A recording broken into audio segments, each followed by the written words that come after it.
Hello. Good morning, good afternoon, good evening, wherever you are. What's happening? Oh my goodness. Light looks a little bright. I'm just going to back it down a little here.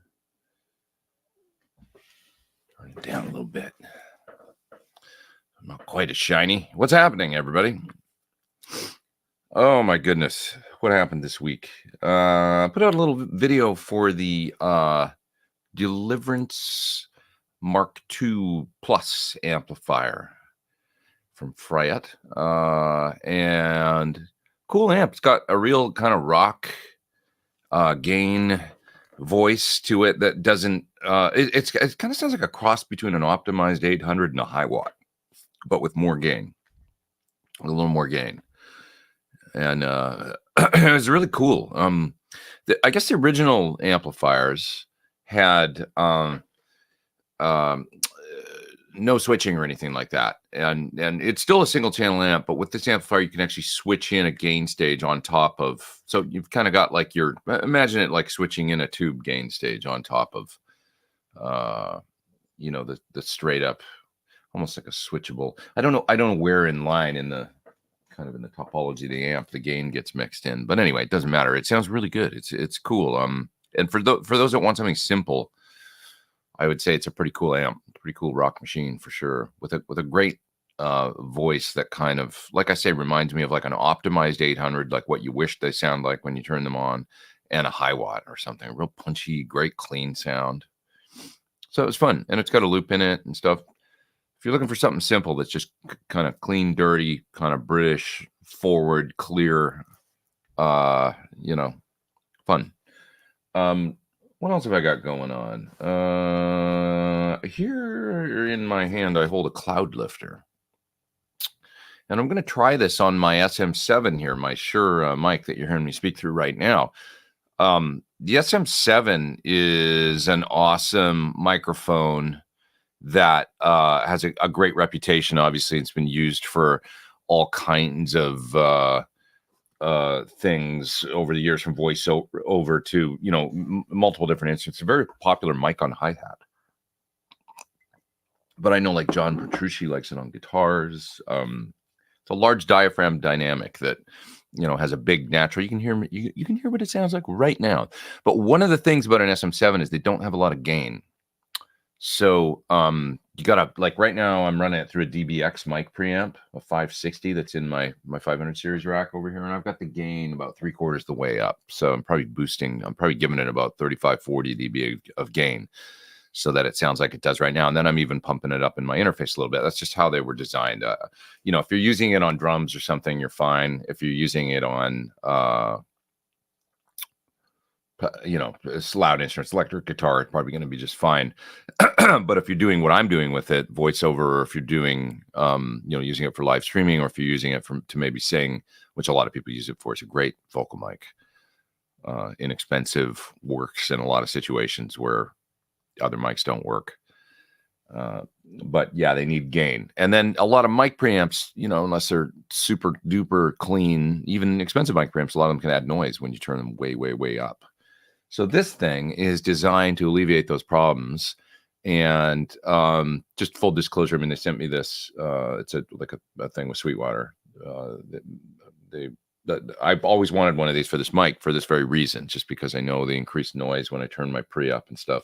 And I saw this on a little list of things the other day when I was talking with the folks at Sweetwater that they would like people to do videos on. I thought, I need that. I know I do. For example, Friedman uses it on Tone Talk on his SM7. You know, it basically provides up to 25 dB of clean gain.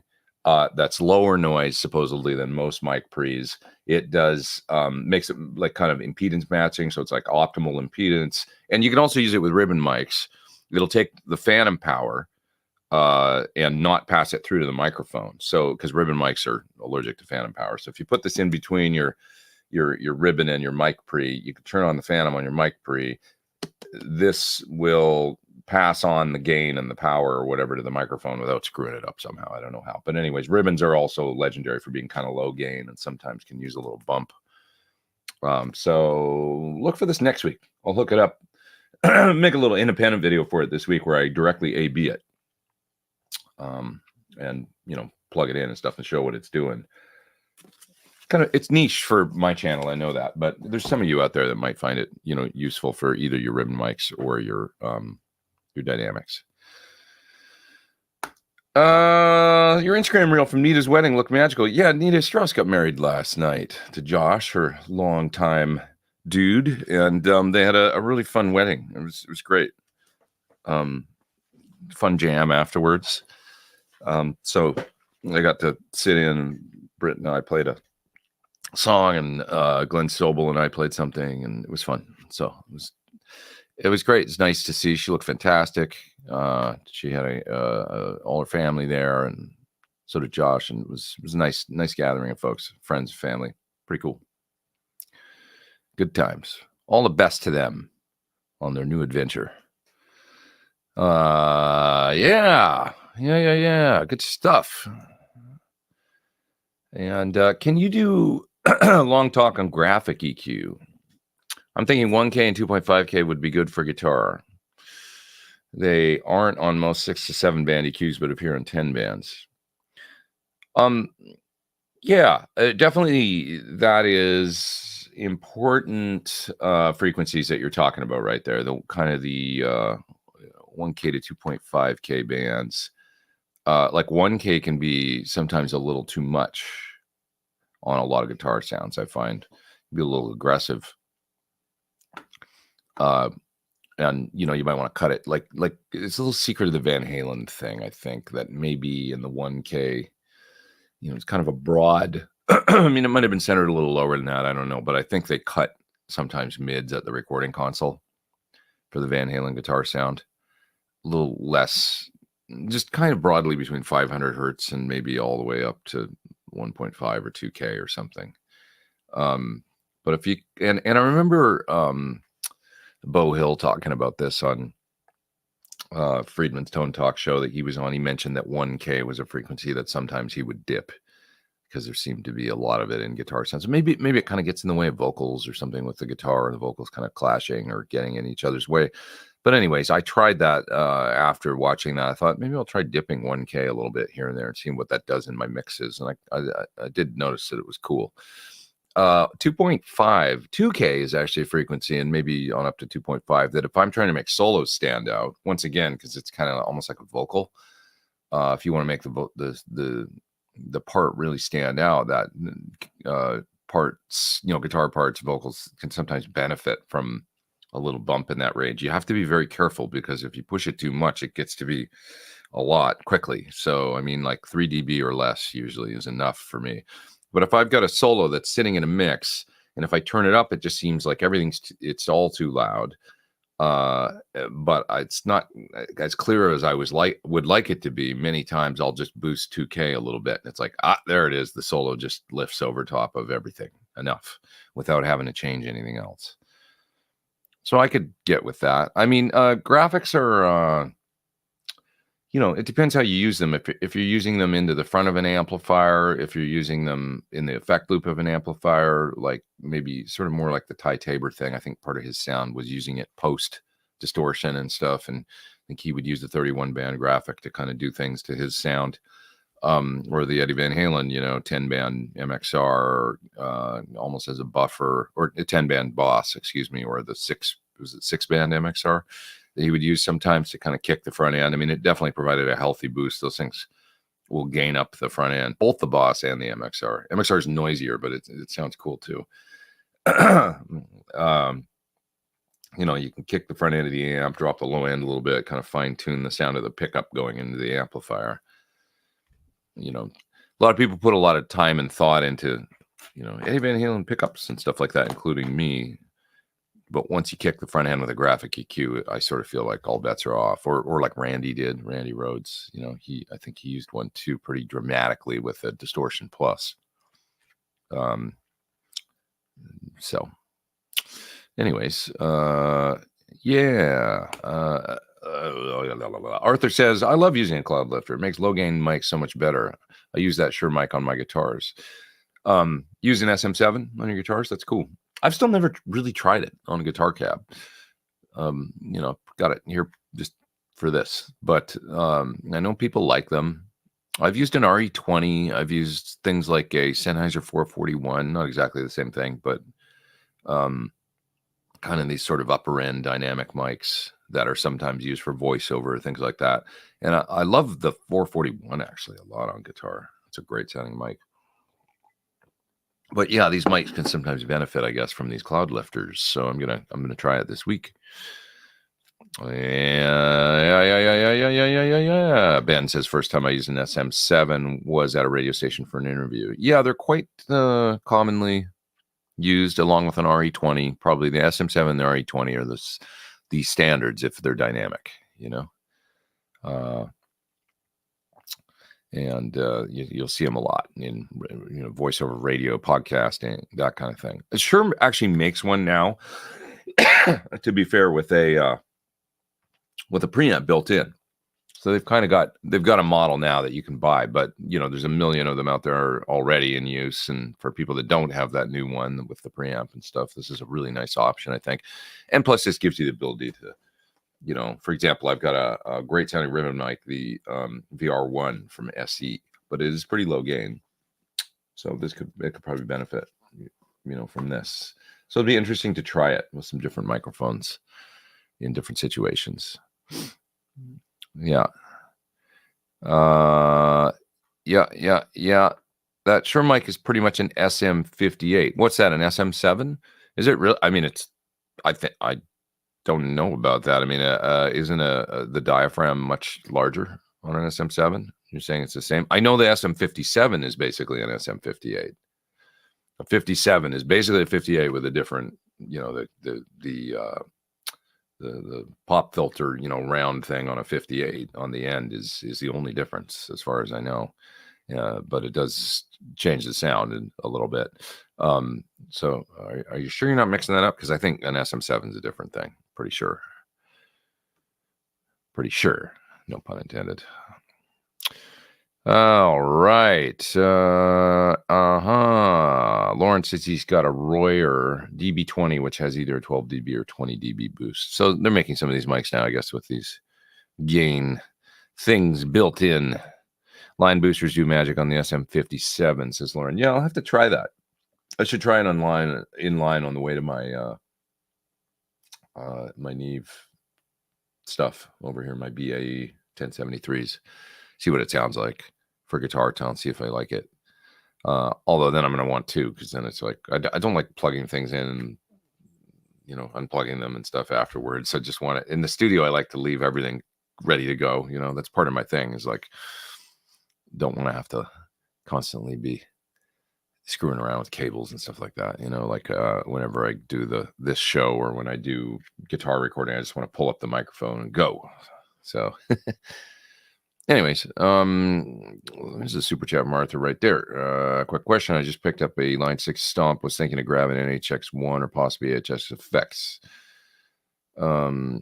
Mainly to take a little low off the processor. So you pick up a Line 6 Stomp. Does that mean you HX1 took a little low? Oh, load off the processor, I think is what you're trying to say. I think that's what you mean. Well, at that point, maybe you just want a big helix, That's the only thing. Right? Since you're going to hook all these things together, and it's like, but yeah, maybe. I mean, HX Effects is great. It works great as a 4-cable device with amps. I've used it like that. It's really good for that stuff, to be honest. So I don't, I think it'd be useful for sure. But then, like I say, maybe if you just want one device, maybe you just get yourself the full helix or whatever, and and then you're not plugging a bunch of stuff into other stuff. So I just remembered there's one more thing I wanted to show you guys, and you can see it sitting in my studio right now. It's this Gravity guitar stand. It's pretty fun. Which I got I thought that'll look cool in the studio but they make a few different kinds, so you can see it sitting. It's from this company called Gravity. They make a one that will just hold the guitar like without the pole or whatever. I like the one with the thing and the what am I saying? the light in the thing for the stand, the light in the thing for the stand. You know what I'm saying? So I think they look cool. So I got this for the studio. It's just, you know, kind of lights up your guitar, and you can swivel this little light on it to like display the guitar differently. It's kind of fun. I don't know if you got a music room and stuff. I like it. Oh, I guess you can't see that because of the text on the screen. Oh, Thorn, you dummy. Here, let me change that so that you can see what I'm talking about. So yeah, you can change this little light right here on the angle of it, so it kind of lights the guitar up. Kind of fun, and it'll do different colors. I think if I go like this, there we go. Ooh, it's blue. It looks like a lightsaber. That looks cool. We'll leave it like that for now. So it's pretty neat.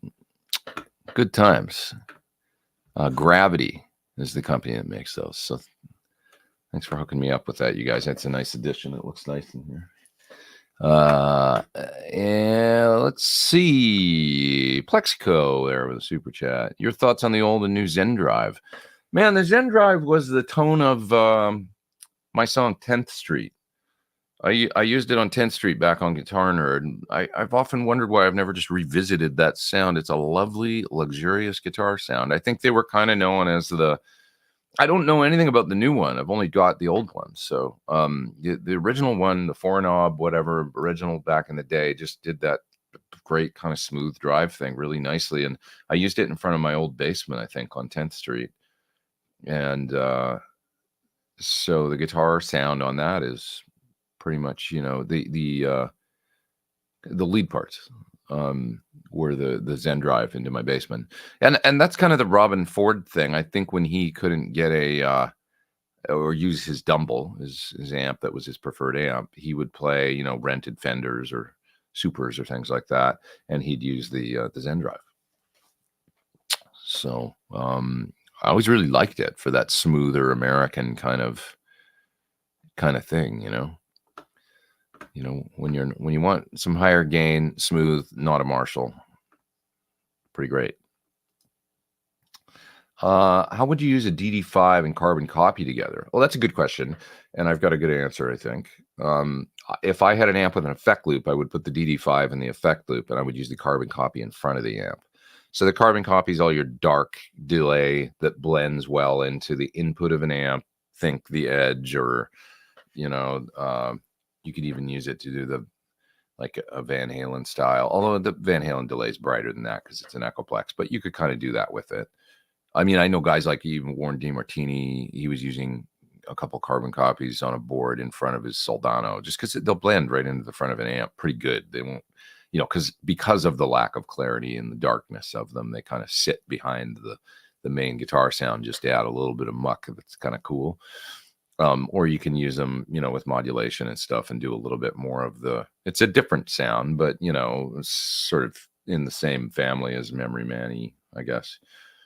But the DD5, of course, clean digital delay, use that in the loop or after your distortions and overdrives on a board for clean digital delay, you know, solos, high gain stuff.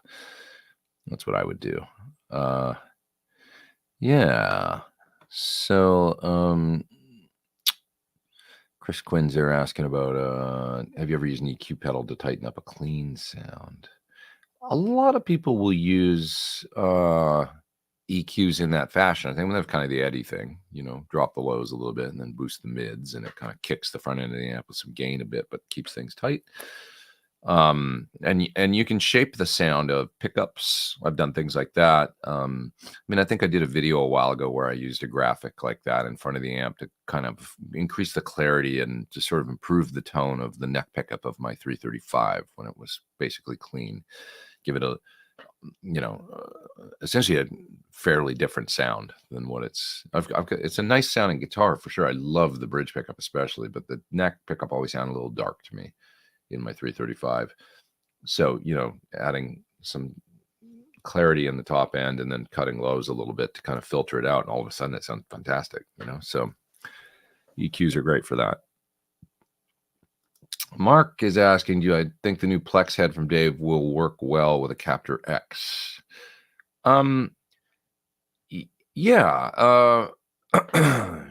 you know, my favorite load box is still the reactive load. And then the Fryette and the reactive load, or, you know, Sir reactive load IR and the Fryette power station are, I think, the best ones out there, as far as, you know, along with the I don't know if they're still making it. Nobody talks about it, but the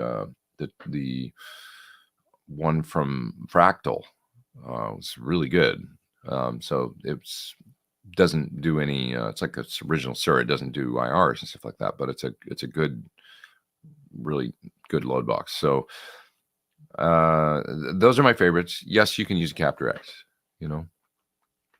So yeah. I just it's just important to be aware, to know sometimes that the loads in certain load boxes, you know, they're not, the amp isn't seeing exactly what looks like a speaker to it. You know, so in my mind, that's why I like the Sir. That's why I like the Fryette. They're safe way to load your amplifier, and your amplifier responds as you would think it would.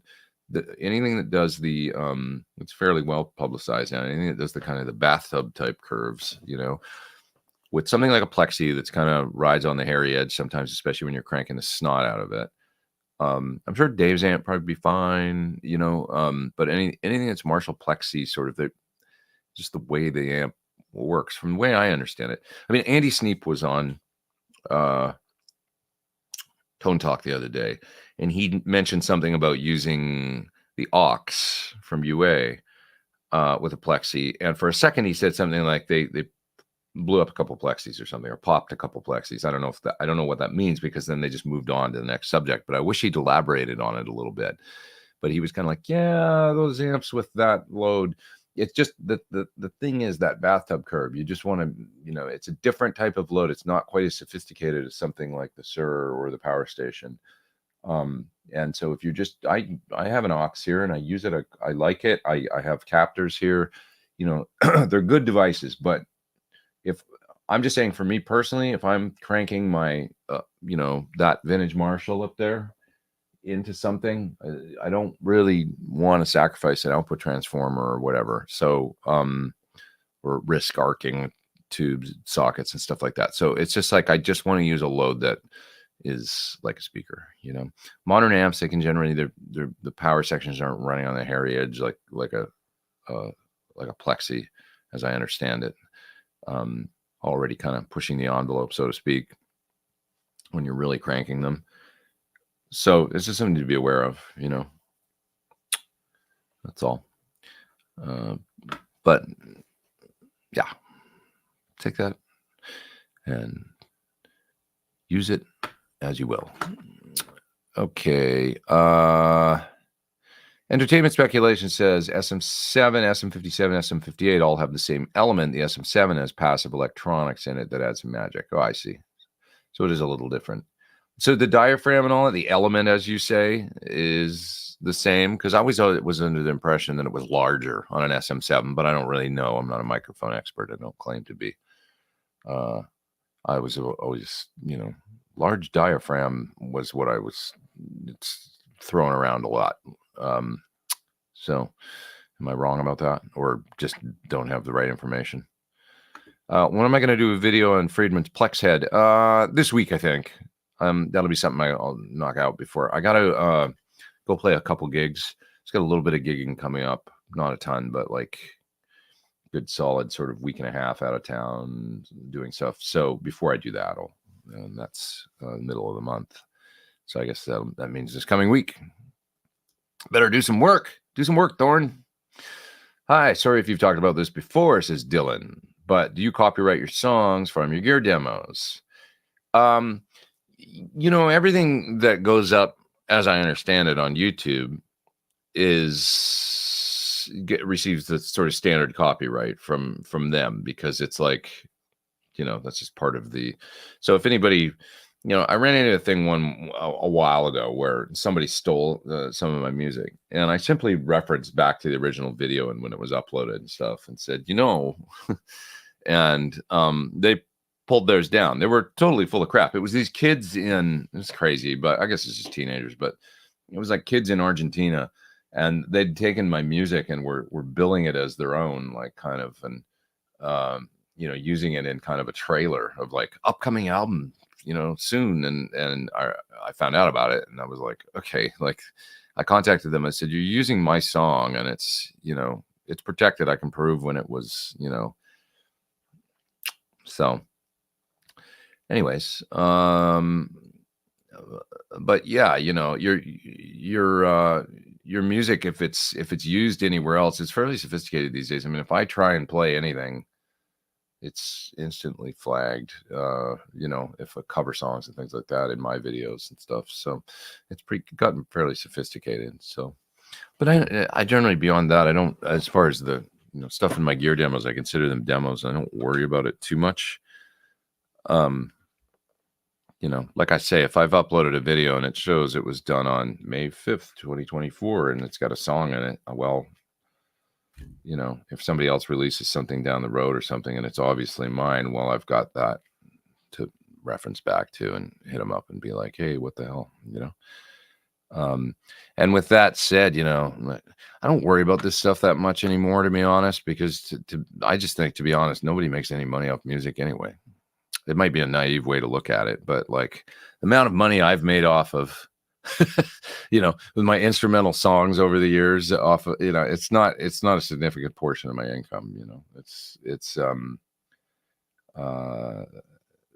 it might be a sort of a silly way to look at it, I guess, but that's just the way I view it. You know, I write my songs and music kind of comes through me. I move on to the next thing and stuff. And it's never been, I'm making instrumental guitar albums, you know, I don't think it's ever going to be, I mean, the ship has even sailed on the kind of income that I was able to make off my music in 2011, you know. It's a little different now. So it's probably not the best advice, but that's how I view it. You know, I'll try not to stress out over it too much. Robert Valdez says, morning, Peter. Amp settings, volume, preamp, plus on verge of breakup. What analog pedal give great natural sustain, not that fizzy crap? Oh, so your volume and preamp on verge of breakup, and then you want to get a nice natural sustain. Well, there's two different ways you can do it. You can do it with a compressor, which is not the way I usually go about it, but people do it, like compressors into, you know, for solo. I mean, sometimes I'll use my Unit 67 pedal from Drybell, which has some compression built in and boost, and also a mid-range that's kind of like range mastery. And so it's this unique pedal where you can maybe watch my video on the Unit 67. It's got you know, some capabilities that you might be looking for. Also, a Coco boost from Sir is a great thing. You can set it in the mid-range boost mode, boost the mid-range to your heart's content, kick the front end of your amp, but it doesn't add any overdrive of its own or any kind of like FET, you know, clipping, IC kind of clipping or any of that business. And so it sort of doesn't have that, you know, you say fizzy, I say sort of cheap, you know. I'm going to eat this right now. 1 second.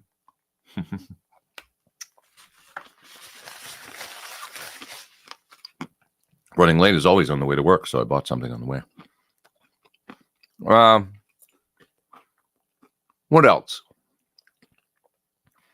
An overdrive on the Warm. You know, I just caught a video that I did because Boss sent me this the other day, and then I went and watched an old video of mine. This was really nice of them. This was something they sent out to a few guys that do what I do, and it's like an anniversary blues driver, as a little 50th Boss anniversary sort of thank you gift, because I've done a lot of stuff with them over the years, and so I really appreciate that. Thank you, Boss. But I was watching the video that I did for the blues driver, and you know, having said what I said about pedals with FET, whatever, doing their type of clipping, man, the Waza blues driver video I did, I really liked the tones in that video. And it made me want to go revisit that pedal again, especially the new custom mode on it. I was like, man, that thing sounds good in that video. So that was years ago. It was probably 9 years ago that I think that pedal came out, because time's flying. But check out that pedal too, the Waza Blues Driver. Probably kind of like an under the radar cool pedal that, you know, natural sustain, like you say, warm, you know, not fizzy crap. Give it a listen. It was really I like the tones in that video a lot. I'm playing my Strat and my 335, I think, and it sounded great for the kind of fattening up the rhythm thing, as well as where you could like take a Strat, turn on the driver with the gain low, and then roll the volume down a bit on the guitar, and it just gives it kind of like Strat but with more mids, and it really thickens it up in a cool way and made the rhythm sound cool. And then for the lead tones, it was really nice. So anyways, listen to the Blues Driver video, look at a Sir Cocoa Boost 2, and look at my Unit 67 video and see if any of that stuff is interesting to you for, the kind of tone that you're going for. I guess it depends on a lot of other things, your amp and guitar and what you're doing exactly. But we got 306 people online. It's great to have you all here.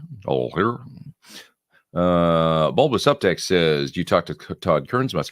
I haven't seen him for a little while, but I did see him at a rehearsal studio close to here fairly recently, and it was great to see him. He's such a talent, that guy. Sweet guy, and so great of, Slash band fame. But I'll take you way back to 1989, Age of Electric at the Metro in Edmonton, where I first saw him play. That's right, in the 80s. In the 80s.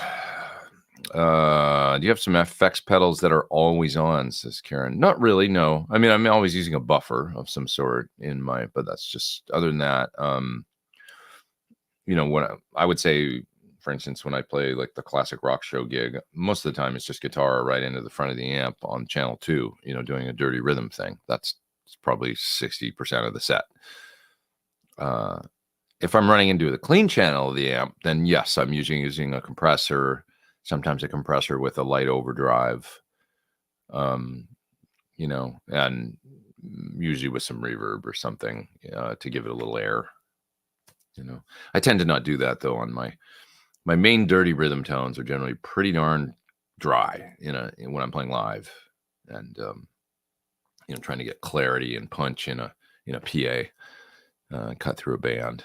So it's usually just amp overdrive.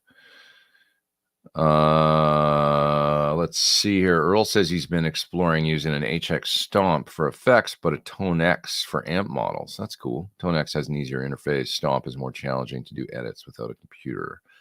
I would agree with that. The Tone X, the knobs and everything, it makes it very, very, very straightforward to use. And the combinations of these devices can be cool. The only downside, I'll float, not to be a buzzkill, but you get a little more latency if you're using multiple modeling devices, multiple digital devices, one into the other. But if you're just using a couple, the advantages far outweigh the disadvantages, I would say, and you can get some great results out of like a Tone X. I for a little while I was using a Kemper with the Helix, doing both things, because then I could use my amp profiles, in the Kemper.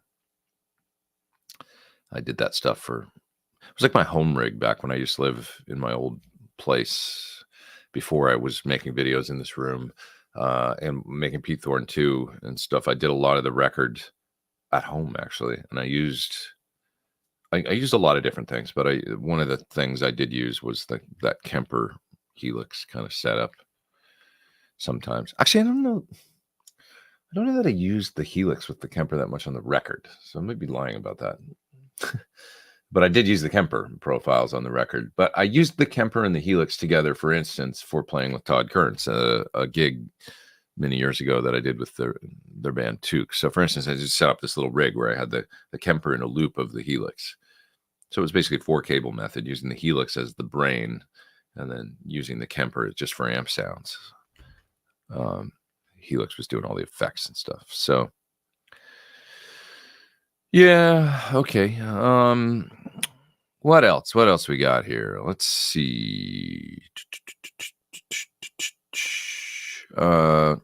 Arthur's mentioning to Earl that, a friend told me to do my edits on a computer. That's kind of the way it is for any of these digital devices. If you're using an Axfex or a Helix or any of them, even now the Quad Cortex, which is probably the easiest interface of all, I think. But it still makes it easier to use a computer. If you can plug it in, it's just simpler. Yeah. So, I'm going to move down in the chat here and see what you guys are talking about down here a little bit lower. How does copyright apply to amp model captures? Geez, I don't know. Amp model captures and IR profiles. I mean, I think there's some sort of copy protection stuff on some IRs. I don't know how successful they are with it. It's a little bit the Wild West, probably, this stuff. I mean, amp model captures, how do you keep people from sharing those? You know, I don't think you do. You know, for me, it's like I'm not going to go and download a bunch of stuff or have a friend send me things when I can just go to a site and probably support the, you know, if it's like some other guitar players made some capture pack or something like that, and it's like, well, I want to help them out, you know. You know, they're generally inexpensive. They're generally $10 or $20 or something, right, for a bunch of their work that they've done. I mean, I don't need to go find that for free. So I'll just go support them and stuff. And it just seems easier too. It's like then you get a download right away. It's like, it's a little more, I don't know. I think a lot of this stuff these days is a bit of a gentleman's agreement, but you know, I don't know. What else have we got here? The old Tech 21 comp torsion does sustain with breakup. Yeah, that's a pedal that would do. We were talking about how to get sustain and clean kind of without fizz for solos. There was another the Pigtronics compressor that did that. It was like I'm not going to remember the name of it, but it was like basically like an overdrive unit with compression, and it was cool. So look at Pigtronics too for something like that. It was pretty neat. Can't remember the name of it right now, but pretty cool. Todd Roy says, I love my blues driver. Murray says, I love my blues driver. The name undersells it.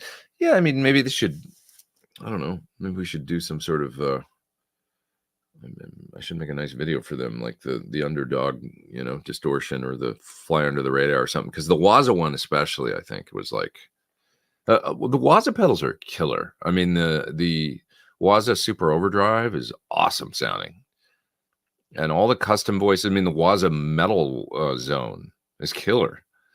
You know, it was a major improvement. You know, the tone is pretty badass with the Waza Metal Zone. So check them out. You know, all the Waza stuff is, Boss did great things with those, I think. Good stuff.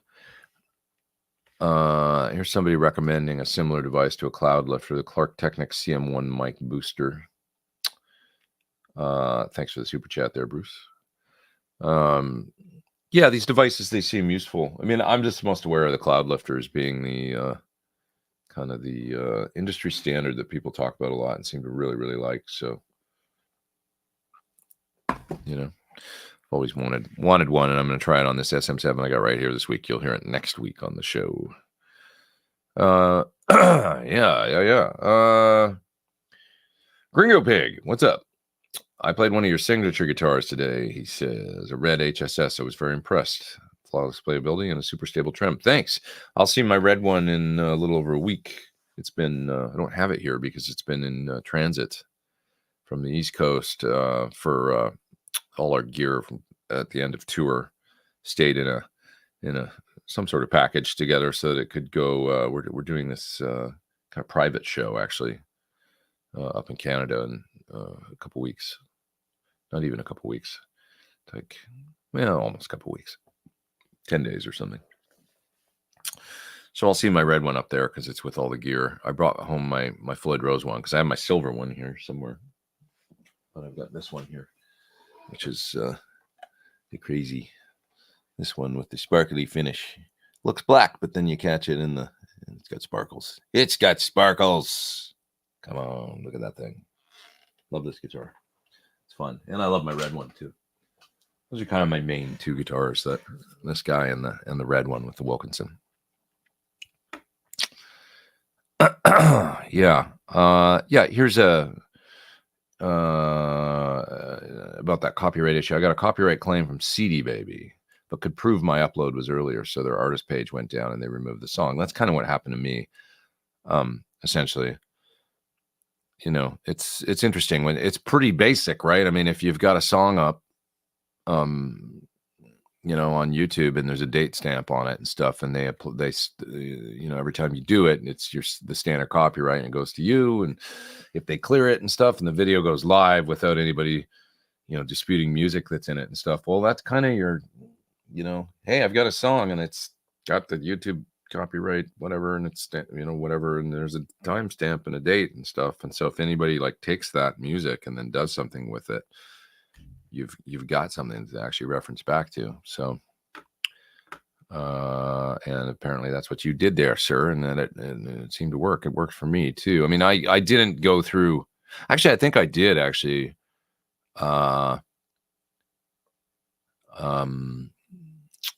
put in some copyright now that I think about it, I did put in some copyright claims, and but I think the guys, before any of that was resolved, just removed it anyway, because I contacted them directly and said, hey, I'm going to come after you with all I've got if you don't take this down. It's not cool.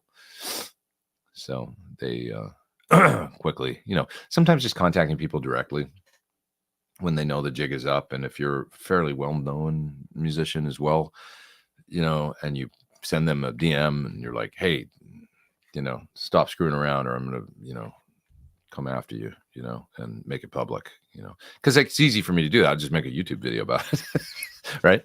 And the YouTube videos like that, people love controversy. So, you know, it's like, here's this kid I'm naming by name in Argentina or whatever that stole my song and blah, blah, blah. And da, da, da, da, da. You just tell the whole story. You probably get more. The funny thing is, at the end of the day, like, you're going to get way more traction off that video than the song that they stole from whatever video, you know, and it'll become a great big thing. And you'll probably make more ad revenue and everything off that video that, you know, that's the state of affairs these days. So anyway, it's not worth it for them to be made famous by something, you know, that they did, that will, you know, all their friends will make fun of them and da, da, da, da. And that's usually what they're most worried about when they're teenagers. Not the things they should be worried about. They're worried about getting, you know, dissed by their friends or something. Bruno, greetings from Brazil. Hi, Bruno. Madonna played yesterday in Rio, and a blunt of people are making bad comments about, oh, that's not nice. What do you think about her legato and nowadays moral? I don't know what that means. Her legato. Is that like no picking? Did she do a guitar solo with no picking? It was very, I don't know. I don't know. I don't have any perspective on that, my friend. I'm sorry. I don't follow Madonna these days. I don't follow a lot of, you know, there's this whole like Drake, Kendrick Lamar beef, and I don't follow any of this stuff. I find it amusing for about 5 minutes. And it's somebody said, can somebody explain on Threads today? Somebody said, can somebody explain the whole Kendrick Lamar and Drake like feud thing? And there's this woman wrote back, it's grown men writing poetry about one another. And I thought that was great. I've got mad respect, especially for Kendrick Lamar. He's amazing. But the whole idea of diss tracks, a lot of you out there probably don't even know what I'm talking about.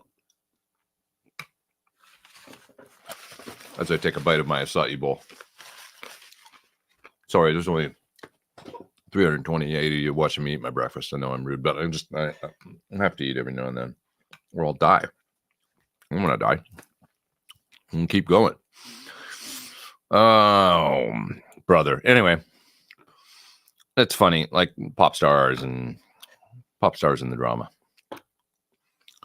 Have you played the EVH 78? Maybe you have a vid. Are you talking about the guitar? Yeah. Because you're saying you're not a Floyd. I thought maybe you meant the pickup. I have one here. It doesn't have a... Is this what you're talking about?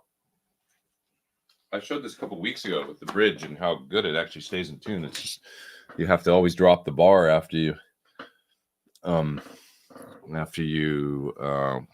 do a bend, but otherwise it stays in tune quite good with the bridge set up flat and everything. So this guitar is really, really, really fun. You know, all this said, I have thought I should just put a Floyd on this thing because it's actually like really great. It's really fun, but I kind of, almost like Eddie, like it's like maybe we should just put a Floyd on here, and at the end of the day, it'll be like a fun EVH guitar to jam Van Halen tunes on sometimes, because this bridge is cool, but it's not nearly as I'm kind of the mind that of like, if I'm gonna play Van Halen, I don't really want it to be difficult. I don't want to spend a lot of time like retuning or be out of tune or be afraid. One thing that sucks when you're playing Van Halen is any kind of fear. You can't have fear. You have to be fearless and attack the fucking guitar. Oh, excuse my language, but anyways, that's what you have to do. You really have to attack the guitar, like there's this element of like where you just gotta you gotta let the fear go. And anytime you don't have the Floyd or whatever, I can imagine him, and when the Floyd came out, he was probably like, oh my god, the freedom of like just being able to use the bar with like impunity. Is that the right use of that word? Pretty great. But so it's something that I realized a long time ago, that it's just whatever about the tone and bridge and stuff. The Floyd just it's the same reason actually why I got this guitar with the Floyd on it, because it's kind of like in the there is, I just wanted one with a Floyd, because it's like when I know I'm going to play a song where I want to abuse the bar or use it in a certain way where I don't want to think about whether or not the string's going to go south on me or out of tune or whatever. It's just great, and we kind of had that stuff figured out in the 80s, and then we moved away from it. I remember playing Gibsons in the late 90s, early 2000s, and they've got a sound. There's nothing like a Gibson, nothing like a Les Paul and stuff, but I do remember realizing, like, man, in 87, I was in tune for like 2 weeks, and now I'm tuning twice every song in the middle when they're, and it was like we had this all figured out so many years ago, how we could stay in tune, and then we all kind of abandoned it and went out of tune again. So anyways, but the EVH guitars are just fun guitars, they're just fun. You look at it and you smile. That makes me want to have one around right there. I mean, whether it's the red one, the yellow and black one, the white and black one, they're just fun. It reminds us of, it's nostalgia and reminds us of our youth and Van Halen, and it's good stuff. So yeah, I think you'd have one. Yeah, like you say, would love to have an EVH for some fun. That's it. If a guitar is fun and it brings you joy, why not have it, right? So I'm building a guitar soon. Was wondering what body wood I'd go with for a hardtail Strat. Well, you just have to pick kind of what thing you want. Alder is your safest bet. I think it's the most sort of middle of the road wood that, kind of everything's present. It's got a strong mids. Yes, the tone of the wood affects the sound of the guitar. So don't let anybody tell you different. They're full of crap. And if you want more of the 50s thing, the ash, it's, going to be, you could get the, light ash, or you can get heavy ash. Now, if you get heavy ash, the guitar tends to be harder and brighter. If you get swamp ash, lighter ash, the guitar tends to be kind of airy, and it's got a little bit more scoop to it. And if you're in the 2 and 4 positions, the in-between positions, you get that real hyper, almost like acoustic-y thing, So if you want that, or if you want a little bit more just middle of the road, straightforward, meat and potatoes Strat, I would say alder. Alder rosewood, probably. The super airy, lighter thing, maple board and swamp ash. And the, if you want the 70s, heavy body kind of, and a harder sound. And that's kind of what,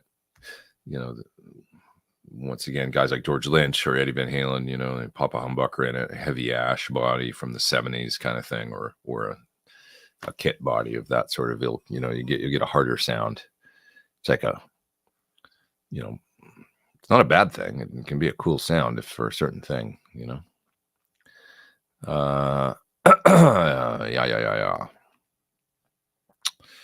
Somebody's mentioned the only thing. Oh, it's Arthur saying that he wished the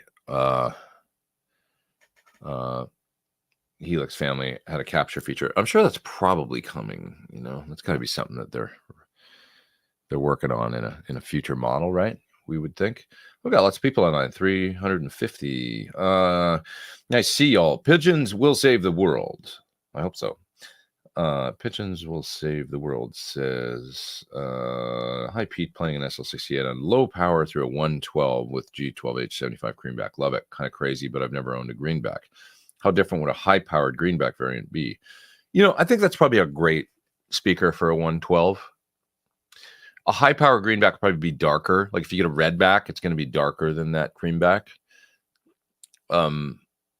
So just if you want to chill the top end out more, if you want to kind of like, if you find the amp still, because Plexis, they can just be kind of bright and stuff, and especially if you're doing the Van Halen thing, cranking them and stuff, it's not always a bad thing to have a speaker that kind of tends to tune and chill out the amp a little bit.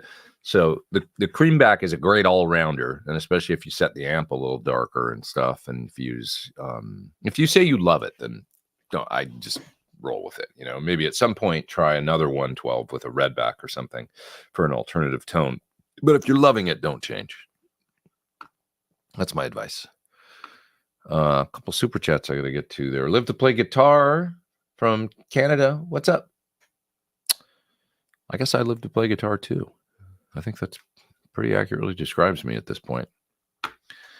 Yeah, it's kind of, it's been the story of my life, I suppose. Entertainment Speculation says Bosch should take the Waza Blues driver, put sweepable concentric mid control on it, market it as a rock device. I think it's already pretty solid the way it is, but yeah, you never know. You never know. Wes says he's building a Sur guitar soon. Was wondering what body would go with for a hardtail HSS. Is that the same? Because that's a really similar question. Was it you that I just had up? I can't remember. But anyways, that previous. If you're saying built mostly for rock, I'm going to say go either alder or heavy ash.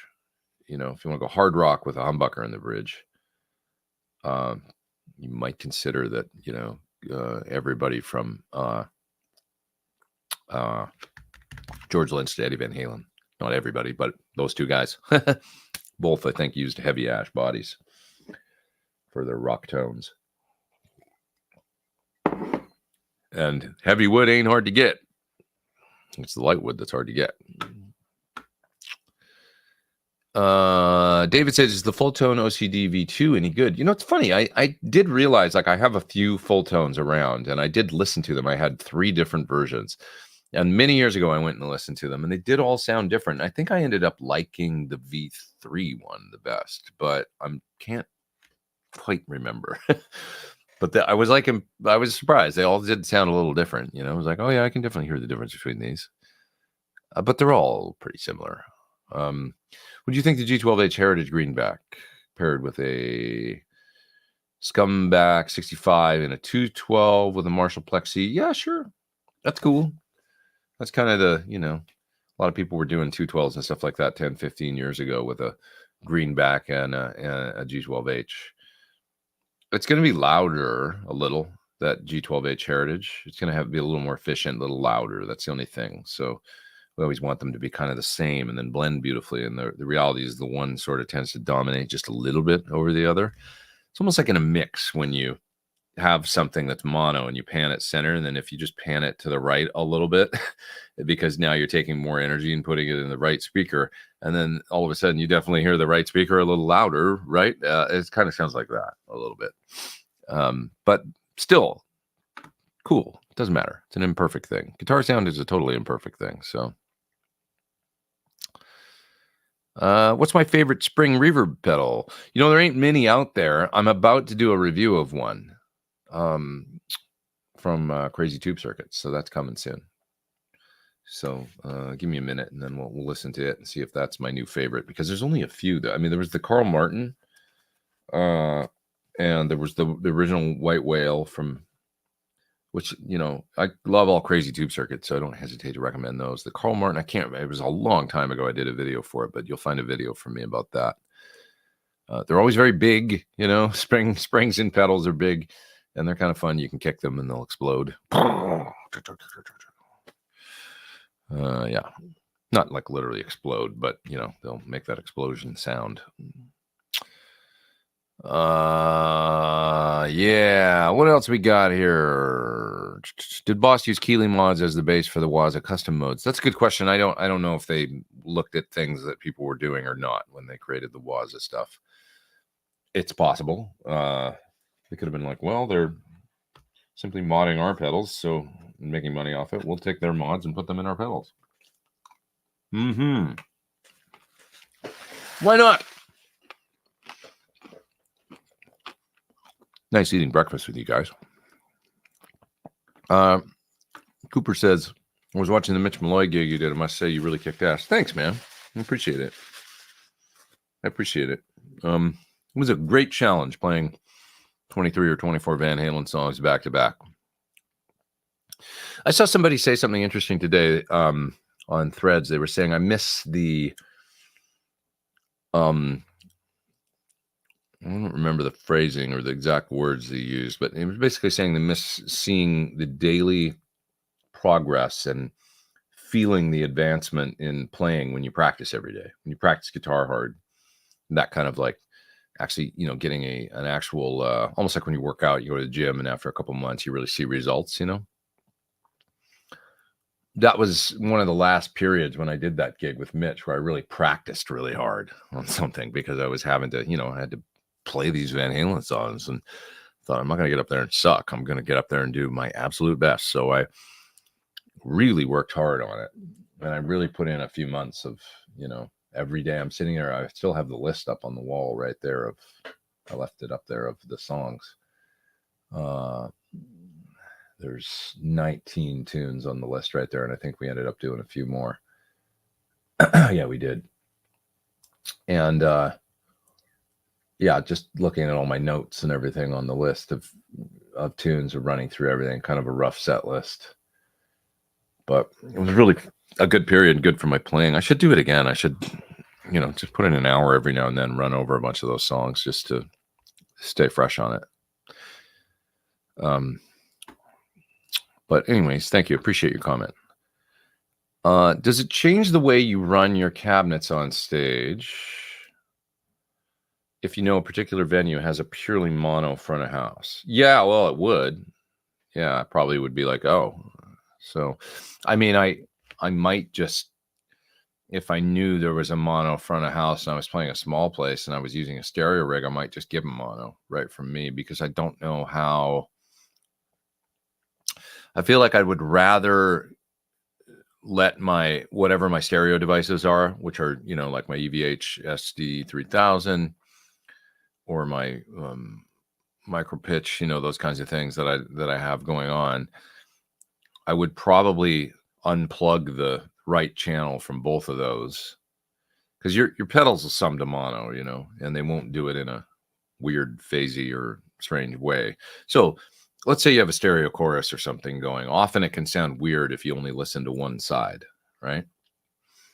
So, or if you take a signal that's meant to be stereo and then you pan it center, your delays, it can sound odd to me. The way that stereo will collapse down to mono sometimes in a PA or, in ears, I'm often like, you need to pan, because instantly I'm hearing weird stuff and it's like,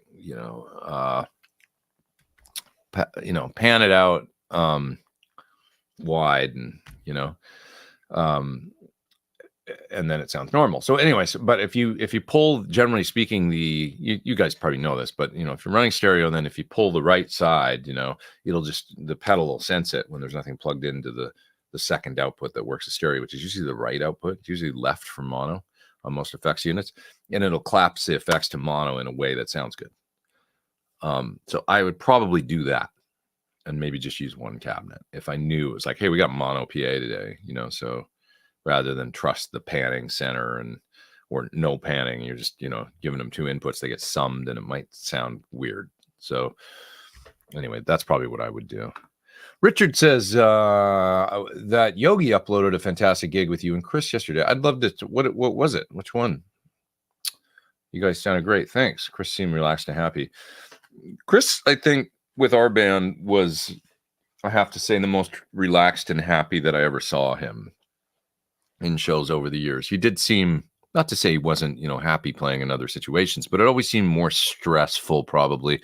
And I could imagine it would have been more stressful being you know, in a stadium headlining Lollapalooza or whatever. It's just got to be, right? There's a lot riding on your front man of this massive band. The payday's really big, and there's all these people and on the staff and everything. With our band, it was like kind of, we mostly did like theaters and stuff, and it was like a little more. I think the pressure was, it was like a band of friends, and Chris kind of got into that vibe, I think, a little bit, where it was like we really were silly, a lot of times, just kind of having fun and making jokes on stage, and like I think he let his hair down a little bit, so to speak, and just kind of like got into that mood of like really having fun for a while. Eventually, probably the finances kick in and stuff, and it's like I got to go out and do bigger stuff than this. I think I'm assuming that it's not like he ever said that to me, but I know, for sure the money wasn't what, like that could be made, playing with a solo band. It's just not what you can make if you're going out with a Soundgarden or Audio Slave or those types of projects and stuff. So, and then, there's the more pressure that comes with things like that. So I think you're right. I think he was really relaxed and, having fun when we were doing our thing. But I'd love to know, Richard, what is it on Yogi's YouTube or something? I wonder. Take a look and see. Let's see. I don't know if he's got a YouTube channel that oh yeah, Yogi Music, but I don't know if that would be where he uploaded it or not. Oh, maybe. Oh, it's the Mexico gig. Yeah. that was a great gig. Yeah. That gig was all televised on this Mexican TV station. And the mix is really quite good, and it is fun. There's nice versions. That gig is like one of the very last gigs we did at the end of our first year of touring. So you're seeing us, if you watch it, come off of pretty much a solid 7 or 8 months of touring, where we got together with him, did 3-4 weeks of rehearsal, went out, hit the road, and didn't come home for almost 8 months. So when you watch that gig, you're hearing a band that's played a lot. We did a lot of shows that first year. Or that was our busiest year. And that Mexico gig is December 2007, I think. And we were just loose that day. And so the TV show, we played Say Hello to Heaven. Chris singing beautifully on it too. He's like, his voice was really terrific that day. We do Burden in My Hand. I think we probably do Like a Stone, like a bunch of songs on that show. So yeah, it's on Yogi's YouTube, and it's really good, a gig, and it's fun. And see if you can spot where I changed the lyrics to Spoon Man too. And he follows me. Anyways, good memory, really good memory. That time, that trip, I remember being so fun. That trip to South America, we played Argentina and did a great big, it was called the Personal Fest or something, I think, in Argentina. Big festival for like 25,000 people or something. Not like a massive festival, but it was like about 25,000 that we had there, I think. And what else did we do? We might have, that's probably, no, I was going to say something else. But I remember doing that amazing gig in Chile, in Santiago, on that tour as well. One of my favorite shows we ever did with him. It was hot as hell in what looked like an airplane hangar, and there was about 10,000 at that gig, I remember. And they sang every word. One of the best crowds we ever had was that gig in Chile. The first time we played Santiago. The second one was cool too, but the first time was epic. Anyways, let's see. Mark from Hawaii says, aloha. Recently got a Stratocaster Guest Antique in Sonic Blue. Great color. Guys like you, Pete, and Sean Tubbs are the main reason. Sean's such a great guitar player. It's got the S-style sound of spades on the neck pickup and quiet. Yeah, it's got, of course, the SSC built in, so it'll keep your tones quiet for sure. Yeah. Okay, what else we got here? Let's see. Let's see. Thinking of moving from modeler back to amp. How does the PT15 work at bedroom? Great. Really good. Terrific through like a 112 or something. It's got a great master volume. You'll love it. I can confidently say that.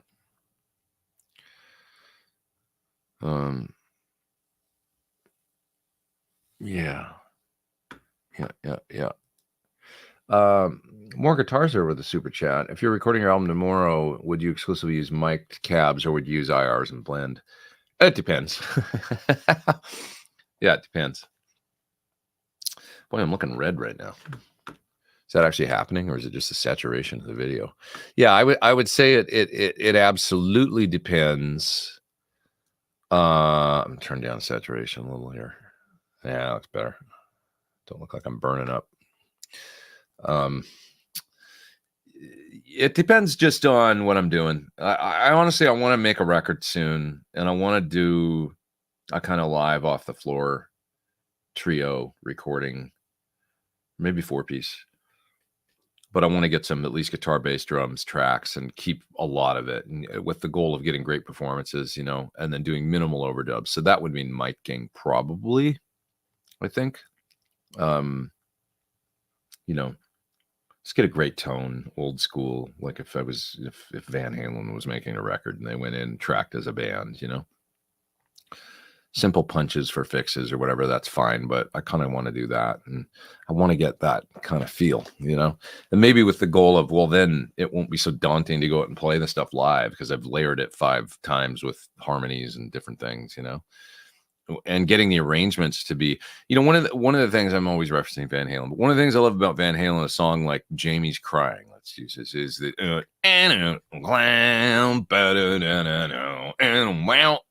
right? It's like there's so much going on in that part that is so interesting that you don't need any overdubs. It's like there's so much great with the simple, and it's not really that complicated. It's just he's bouncing around all over the place with riffs and parts and stuff, and that's just putting time into writing, I think, and arranging. If you write and arrange your guitar parts in a way that is, you really put in some thought and some time into it. And Ty Tabor was great at this too. He's another one that has a similar style of. I think a while ago used the Lost in Germany riff from King's X. It's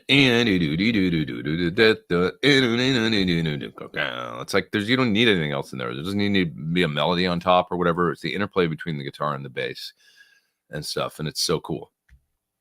So I kind of want to do that thing, I think, and that would mean probably just getting a great mic'd up tone and tracking guitar, bass, drums. So. Yeah. Love the sound of modelers, but I never hear much about the feel. Well, I think there's a general kind of consensus, and I definitely think that the feel isn't quite the same as with an amp. I like take the Tonex, for example, a killer device and super useful, and I really like it. But I do notice when I make a capture that it doesn't quite feel the same as I'm playing through it as through the amp, but the sound is really similar. So that might be confusing to somebody that's just a listener. Like, well, what do you mean? And it's just like, I don't know. It's like your connection to it or something feels a little different. I don't know what it is exactly. It just doesn't quite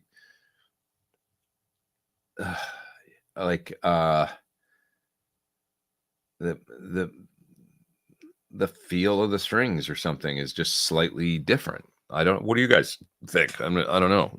Just something it's like the tone can be the same, but the feel's a little different. And that's kind of across the board for most modeling things, I think. Yeah. This is interesting. Installed a Kramer Eruption 78 into a Beretta Special. Sounds great. Dropping a Vega trim into it and other mods for my friend. I don't know about, is there a Kramer pickup called an Eruption 78? Wonder what it is. It's probably like a 59 or something. Kramer Eruption 78.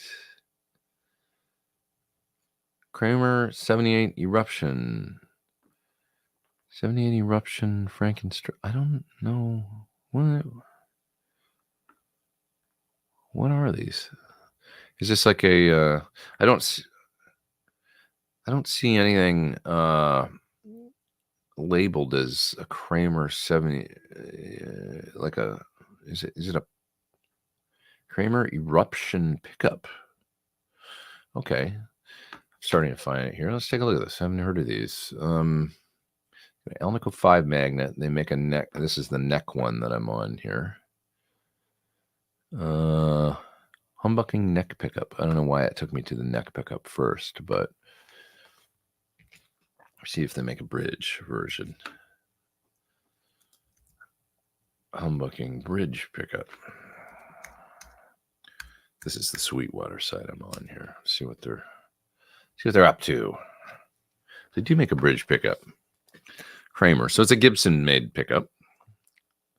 So it's an Alnico 5. Let's see. Spec. High power humbucker. Inspired by hard rock and metal's 1980s glory days. Overwound design Alnico 5. I mean, I don't know what that means. Like as far as, well, it's 15K. So it's kind of like a JB. I don't know what that has to do with eruption, really, but it's just kind of a high power. It's kind of in a high power Alnico 5. So it's kind of like a Jeff Beck. I call it Jeff Beck. Other people are like, JB doesn't stand for Jeff Beck. And I'm like, yes, it does. We all called it that back then. Because Seymour always had the long-standing thing of, using EVH, evenly voiced harmonics. JB, we knew it was the Jeff Beck. Jeff had those pickups in his telly and stuff, but then he probably didn't give him any money for it or something. So he called it the Jazz Blues. Whatever. Anyways, it looks like it's kind of JB spec, around the 15K mark. I think a JB is 14 point something, right? Isn't it? Duncan JB. Let's take a look at the, I think that's about the tech specs. Magnet. Choose drop downs to display. Okay, so let's say it's a bridge position 16.6K, it says. Were they always that hot, a JB? I always thought it was like 14 point something, but maybe I'm wrong. Maybe it was always 16. But anyways, stack those coils full. Alnico 5, rock and roll.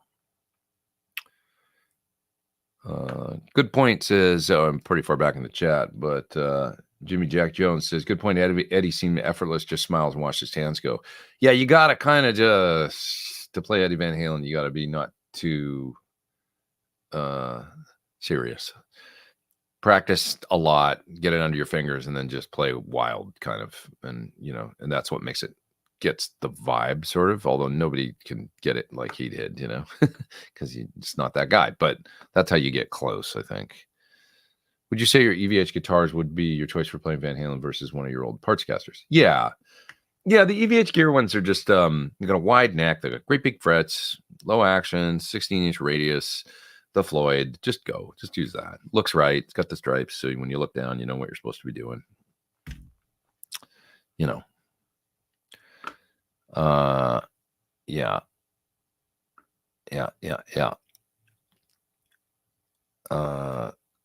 Okay, thinking of moving away from a modeler and back to an amp. How does the PT15 sound at? Oh, I think I already answered this one. But thank you for the super chat there, Frank the Buffster. Yeah, PT15, because of its killer masters, works great at low volume. So does the PT100, to be honest. Just sounds really good. It develops all the tone in the front end of the preamp on those amps. So, yeah. From Chris, do you think the original Floyd without the fine tuner stay in tune better than the current Floyds? No, I wouldn't say so. I think that with current Floyd, sometimes there's been a little bit of, occasionally lapse in things like, how sharp the knife edges are and stuff. So for instance, I have a non-fine tuner Floyd on one of my Surs, and that, when we got that, John had to go in and kind of polish the Dremel with the Dremel, the knife edges and stuff, because they were a little rough, and he's like, yeah, this is going to be a problem. So and then he said that they kind of got that together after a while, that they made some suggestions and they actually followed them and stuff. And anyways, so yeah, I think they can be all over the map a little bit, but you just want to make sure the knife edges are really good, and they should at that point stay in tune. Great. Let's see. Moving down through the chat, there's another super chat. Thanks for your super chats, guys. I appreciate that. Helps support the channel, keeps the coffee flowing around here. Yeah. Ian says Lynch is making guitars these days. He is, yeah. I love that he does that. He makes these fun guitars and then sells them. And they're all kind of unique, and that's a neat thing, right? Pretty cool. Yeah. I love George. He's great. I see him quite a bit. He tends to hang out in places that I'm hanging out. I'll just say that. And he's a riot. He's always really cool. He's always funny, and he's kind of soft-spoken, always sort of funny and taking the piss,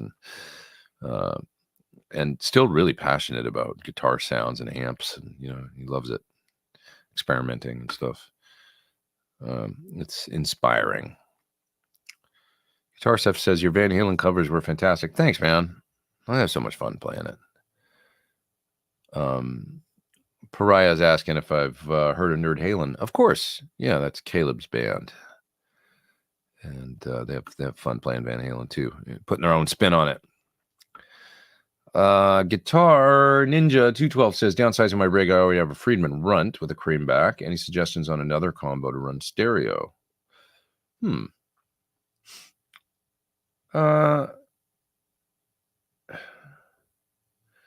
That's a good question. I mean, with a rig like that, it's almost like like stereo. It's kind of like you kind of want the other half to be the same thing. I know that's kind of boring. Maybe you could get like a Dirty Shirley combo or something, and then you'd have a slightly different flavor of Friedman. But you could just pick, because the way I run stereo isn't into the preamps of both amps. I generally run stereo by using the effects loop.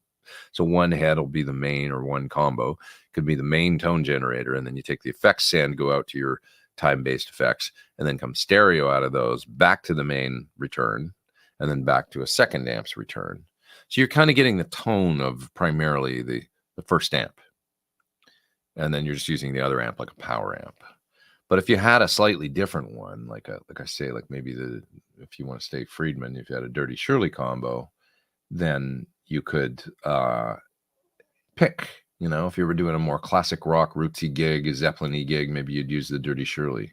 If you were doing a more, I need a clean channel and a brown eye sort of dirty channel for a gig, you could use the Runt, and maybe that, that's going to be my suggestion. Mystery School says, take this as a very high compliment. I like to troll everyone because I'm a horrible internet troll. Pete Thorn can't be trolled. You're a solid dude, does highly professional things. Thank you. The only thing that I'm doing today that's highly unprofessional is I'm eating my acai bowl in front of you. But that just shows that I'm comfortable with you all. I consider you friends.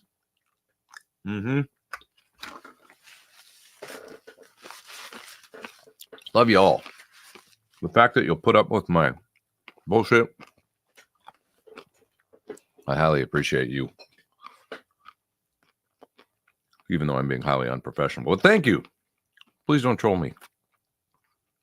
I appreciate it. If you're practicing EVH, please share with us and show us the right way to play it.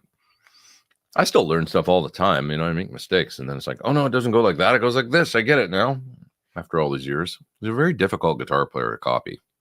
Very difficult. But that's, I guess, what makes it fun and challenging. Yep.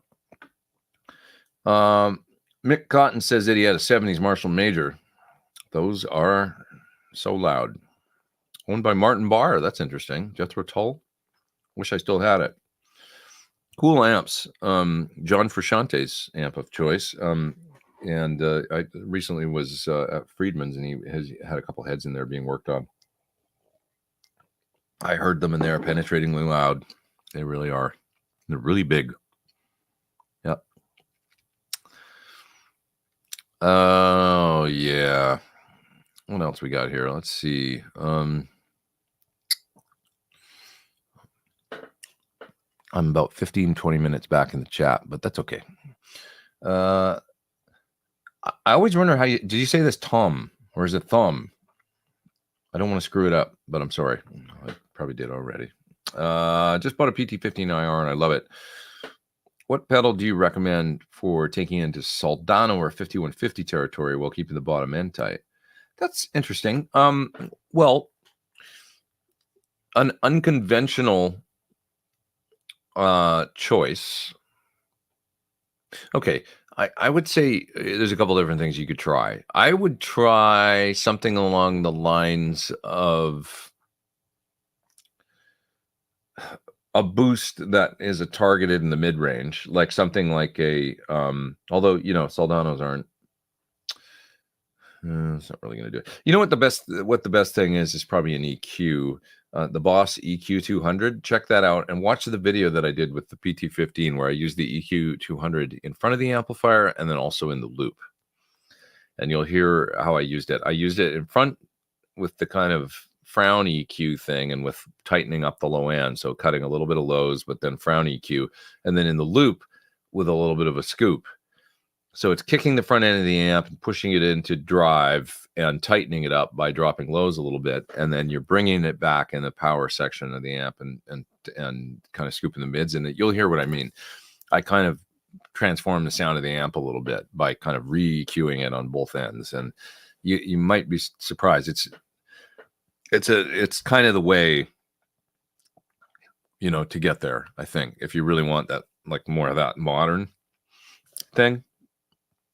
You can do it that way, just by transforming the kind of core Marshall voice a little bit, and adding some gain in the front end.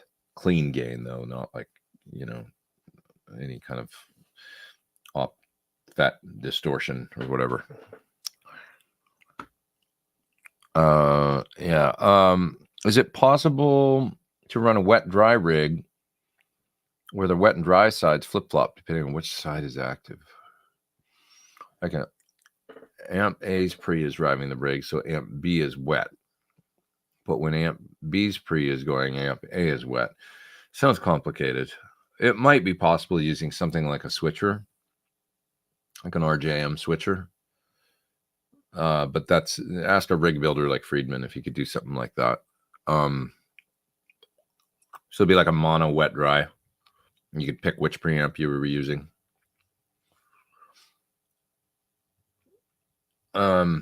You'd probably want to do it. Yeah, okay. I can envision. You'd probably want to do it so that both amps preamps were in loops of a switcher, something like an RJM. And then one amp's power amp is always the main, going into the return is the main dry. And then the other amp's power amp and cab, that's the wet side. But yeah, you could do that where you were switching either amp's preamp in as being the tone generator. Yeah, that's actually not that complicated now that I think about it. But you would need a switcher. Totally possible though. Yeah. Let's see what else we got here. I think you're asking, was Chris a Van Halen fan? Yeah. Chris and Eddie were friends, and he totally appreciated Van Halen, I think. I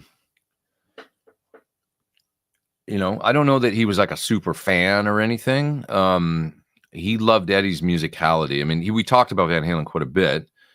There's a story, that I've already recounted numerous times about possibly, doing a track together and stuff and doing things and stuff, which I was trying to facilitate, and got pretty far actually down the road of that actually happening, but it never quite came together, unfortunately.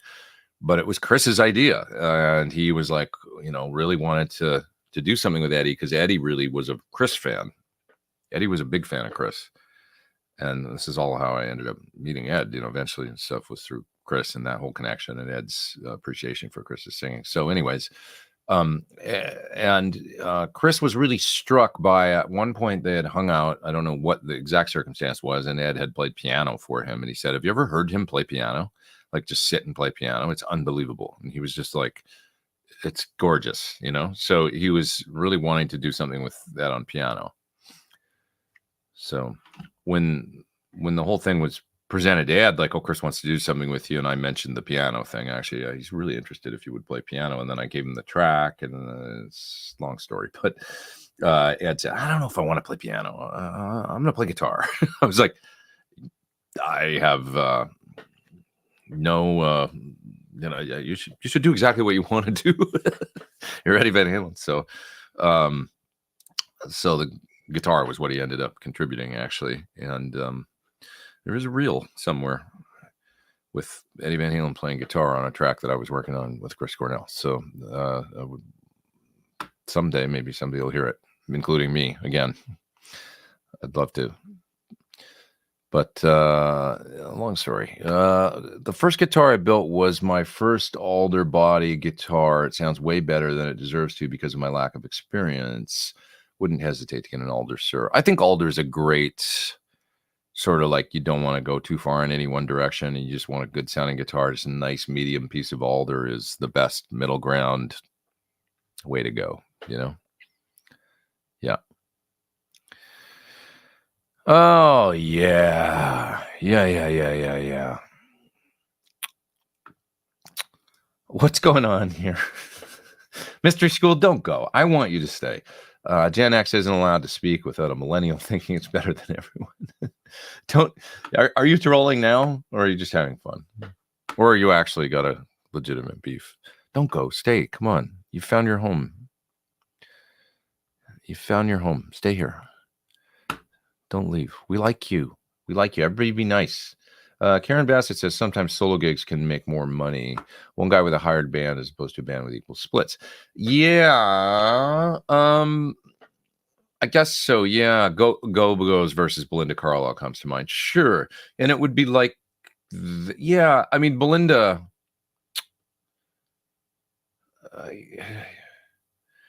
Belinda is a pretty big name. I'm trying to think about the kind of Go-Go's versus Belinda Carlisle as opposed to, say, Soundgarden versus Chris Cornell. Chris is a pretty big name, but Soundgarden could headline Lollapalooza. You know, Soundgarden could headline Rock AM Ring or whatever, or, you know, Download, or like those types of days. They could be the headline act at those giant festivals. Rockplast or whatever, you know. And Chris, when we played, we would be like, sometimes not headline, but, you know, we would play in the late afternoon at those things when the headliner might be, you know, a Aerosmith or something, you know, Tool or something. I don't know that the Go-Go's could headline a massive pop festival or whatever. They probably, well, maybe, I mean, but I don't think they were certainly an amazing, I love the Go-Go's, but I'm not, it's not a reflection on that. I'm just saying, I think the income disparity, like maybe Belinda,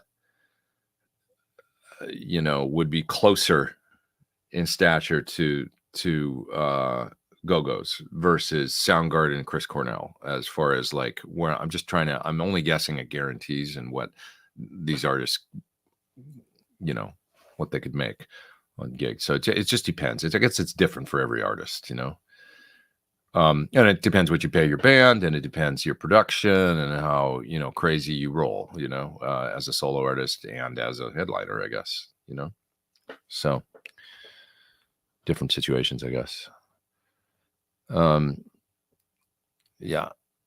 This could be controversial. EVH's best tones are on a hardtail. You know, I don't think that's controversial, actually. I don't know about best, but certainly some of the biggest and greatest, you know, for sure. You Really Got Me is like epic tone on Van Halen 1. That guitar sound at the beginning is like destruction, you know. It just sounds amazing, and that's the Destroyer. Huh. I didn't even... Maybe I subliminally did that, but I didn't on purpose.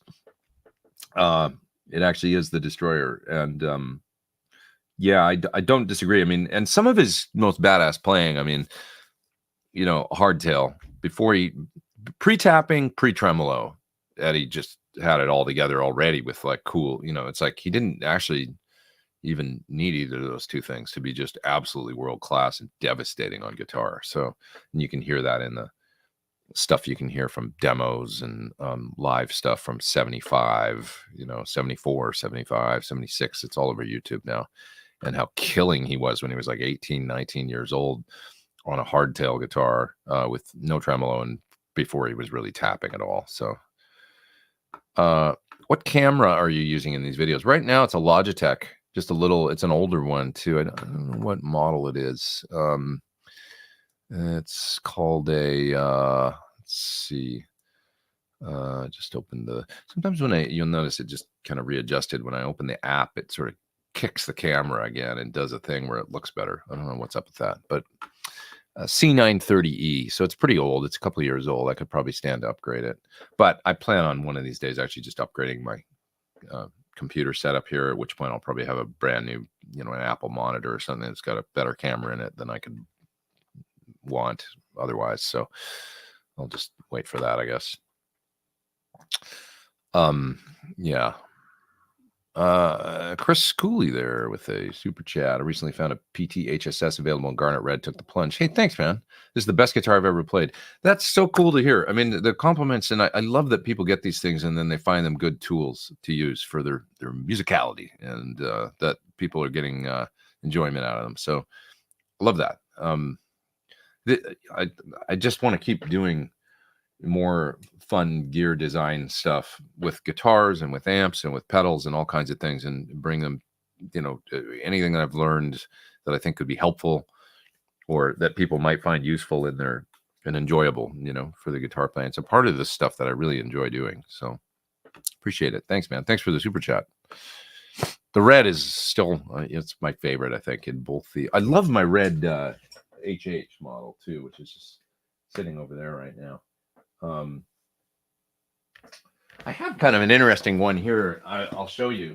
This was built, I think it was kind of a mistake actually, or it was a prototype, but back when we did the original, the HH, check this out. This is a,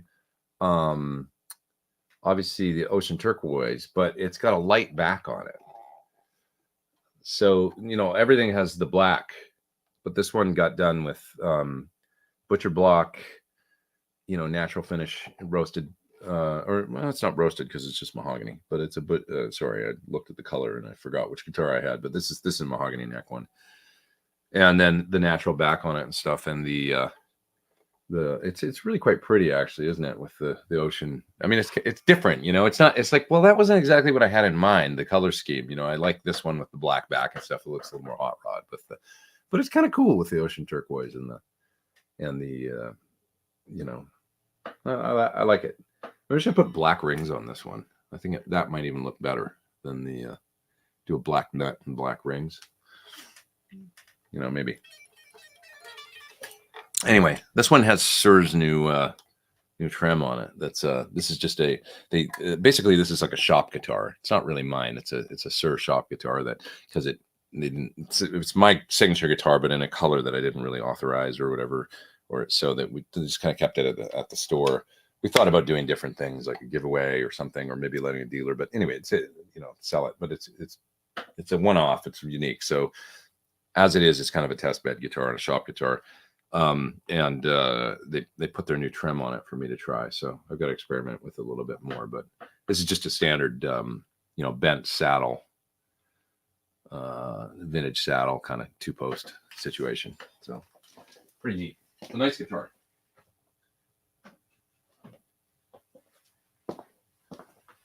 Anyway, fun stuff. I love playing with guitars and experimenting with all this stuff. So, Lauren saying, "Oh, I will consider this actually, man. Aspen's place recording great studio space for a full band with optimal isolation. Thank you, man. I will think about that, and I'll be in touch for doing some recording. Yeah, I will think about it.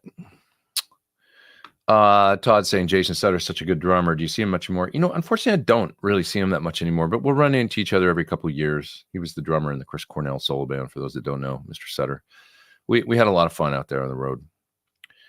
And I don't see him that much anymore. So I wonder what he's up to these days. Every now and then I think we had a text exchange last week, but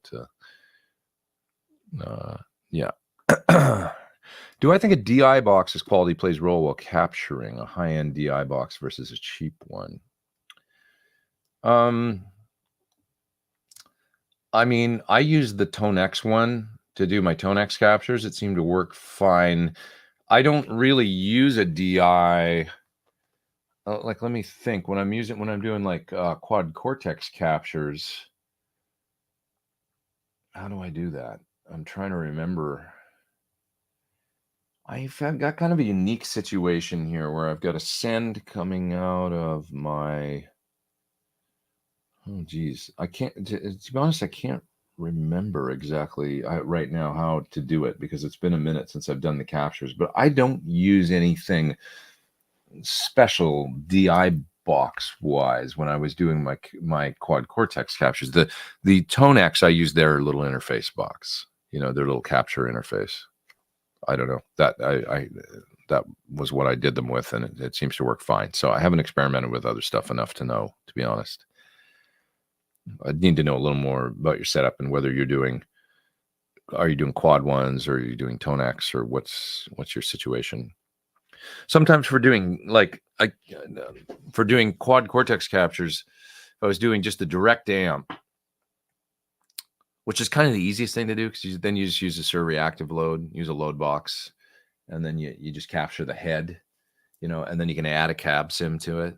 And I feel like that's kind of the best way to go. Like if you want to do your whole studio setup and capture your mics and everything, you can do that, but it's a little more complicated. So I figured out a way to do it using my my recording interface. Although I do, you know, I've got a BAE mic pre with summing. So because of that, I think I could do it with no console or anything. Like, so my BAE pre has two 1073 pre's in it, and then it's got a summed output, so I can blend two microphones on. Because I like to blend two mics, is my point, on a guitar cabinet quite a bit. So I could blend like a condenser in a 57 or a ribbon in a 57. And because this analog mic pre has a summed output on it, kind of a mixed output, passive mixed output, I can use that and then, you know, not need to go through my computer or anything like that. Anyways, I digress. This is probably getting boring for folks that want to hear about distortion pedals. Earl says, what do you use for drum tracks? Mainly Superior Drummer 3. Sometimes I'm using some other things like Easy Drummer, but it's a lot of that tune track stuff. I just find that's the main thing I use. I mean, 90% of the time. But I use some other plugins like Butch Vig for Contact Player. He's got a drum plugin that I love. Occasionally I use Apple Drummer. Just the, you know, the Logic Drummer or whatever it's called, not Apple Drummer, Logic Drummer. Occasionally Steven Slate drum still. I've got it. I just find that the groove browser in Superior Drummer is so much more, you know, sophisticated, so it's easier. But the sounds in Slate can be great. So sometimes I'll do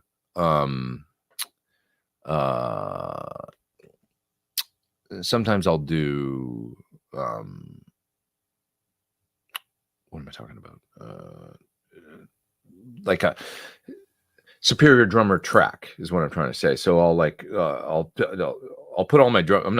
I'm not being clear about this. I'll put together all the grooves out of Superior Drummer. Like I'll find all my grooves and parts and fills and all that stuff, and I'll assemble that whole thing.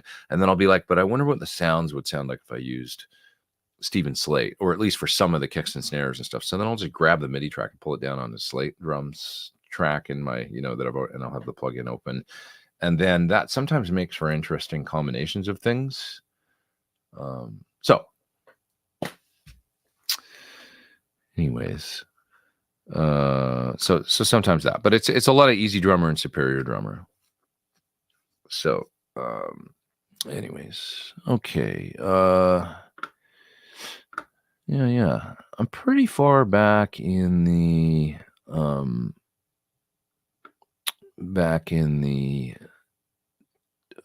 chat here. So I'm going to page down here. Oh, there's a super chat from Rummy. What's up? Thank you for the super chat. Can I use an FM3 for FX only with my small box? Sure. Any impedance issues? Problem if I use my deluxe Tumnus? No, don't think so. You could use it for cable. No reason why not. You know, that's probably the way I would do it. You might need an isolation transformer going from the send from the FM3 to the input of your small box. That's generally where I find there's a ground loop. So your mileage may vary, but if you get a buzz or something, you're going to want to, you know, deal with that. Check kind of when you plug it in, like so you go into your FM3, sorry, go into the amp and listen to it, and then go into the FM3 and take the send out to the amp and listen to it, and just check that the sound is the same or close, you know, that it's basically a similar sound, the similar level. Do it on the clean channel. Make sure you're not getting a huge volume bump or anything. Like, you know, you just want to make sure the levels are all like, you know, unity gain coming out of the FM3 going back into, so, you know, guitar into FM3, probably, you know, whatever you're using for the loop in the FM3 coming out of that, send to the input of the amp and just listen to it. And then you can patch in the effect loop in the amp with the kind of integrate that so it becomes 4-cable method. And just check it for every step of the way for ground loops and stuff like that. And if you seem to plug something in, all of a sudden it's buzzing, you'll need a isolation transformer of some sort. And generally, like I said, that's generally that send that goes from the modeler to the, and with all of them, send that goes from the modeler to the input of the amp. You're going to want to, you know, use an ISO transformer on that.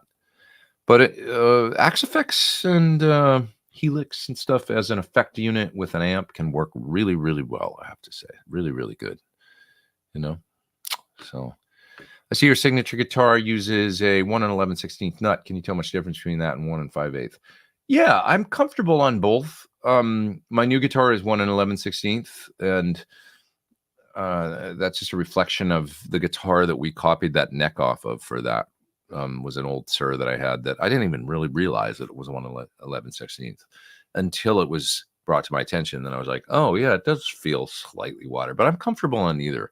I have guitars that are both, you know. So, and I do think it's easier for some things, you know, for you know, that slightly wider width just gives you a little more room down there for more complex chord voicings and stuff, you know. So yeah. Ian says, consider the CRS guides for your recording. Well, the only thing about that, I would be happy to do that always because they're great players. But the only thing about that is they're not local to me. So, you know, I've got within a block of me here, a couple different great drummers that have actually their own studios and stuff. So then one of them's also people I play with, my friend Charlie Paxton, who's an amazing drummer. He's got a really great studio space. I could walk there in 5 minutes. And another friend of mine, Mike, he's right next door, you know, so it becomes about that, you know. Do you hang out on the Sunset Strip? I used to. I was saying, speaking about somebody that worked, I think still works, but worked for a long time at Nita's wedding last night, Nita Strauss wedding. There was a woman there that's worked at the Rainbow for a long time. And we were talking about the Rainbow and what institution it is and how it's changed a little bit, but it's still the Rainbow. And, you know, you don't want it to change. You want it to kind of stay the same. And I was telling her my story about moving to LA in 1990. I moved to LA and I was 19 years old. So you do the math, but I was 19 and I'd been legal to get into bars and drink and all that for 1 year in Canada at that point, because the drinking age is 18 in Canada, a little over a year actually. And then I moved to LA and all of a sudden I'm getting ID'd everywhere and I can't get into a bar anymore for like the next 2 years. And it felt like, hey, I should get some sort of exemption because I'm Canadian. Of course, the world doesn't work that way. So The two places where it seemed like I could go in LA in 1990 and not worry about it, and have a beer or whatever, or as it would be a Long Island iced tea, were Ten Masa, which was a sushi place. You know, it's just I'm throwing these guys under the bus a little bit, but it's 32 years ago, so I'm not worried about it. It was a sushi place on Sunset Boulevard, right across from the Rainbow, actually. That's where I first ate sushi, first discovered my love of Japanese food. And then right across the street at the Rainbow, of course, you could go there and you gave them $10 at the door. You would get 2 free drink tickets, and they never ID'd you going in. And so I ended up hanging out at the Rainbow a lot because I could go there, and you know, for those 2 years. So yeah, those were my days. And you would see Slash, and you would see Lemmy playing Pac-Man in the corner, and just everybody was in. You know, that was like the place. It was pretty cool back then, and it's still not really that much different now. You know, you can still go there, and you'll walk in. They'll be playing Poison on any given Thursday night or whatever, and you can get yourself some pizza and have a beverage and possibly get in trouble.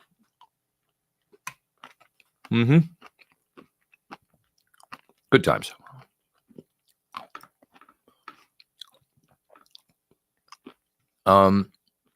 Earl says, has the CRS ever done the cruise ship circuit? Looks like a fun gig for you and the crew. That sounds a little like a nightmare to me, to be honest. But I'm just not a cruise ship kind of guy. Although I wouldn't be opposed to doing one of those, you know, Monsters of Rock things or whatever. It would probably be kind of fun once in a while. But I'm not really. I had a bad experience on one of those ones. Maybe that just colored maybe I need to do it again and have a better experience. But anyway, let's see. Are there any unique pitfalls to look out for using a non-IR reactive load? I want to use an HX Stomp for IR. No problem. Is it possible to run it 4-cable method with effects after the IR and drives in front? Yep. You can do all that. So guitar into HX Stomp. The send of the HX Stomp is going to go into your amp with an ISO transformer in line to break a ground loop.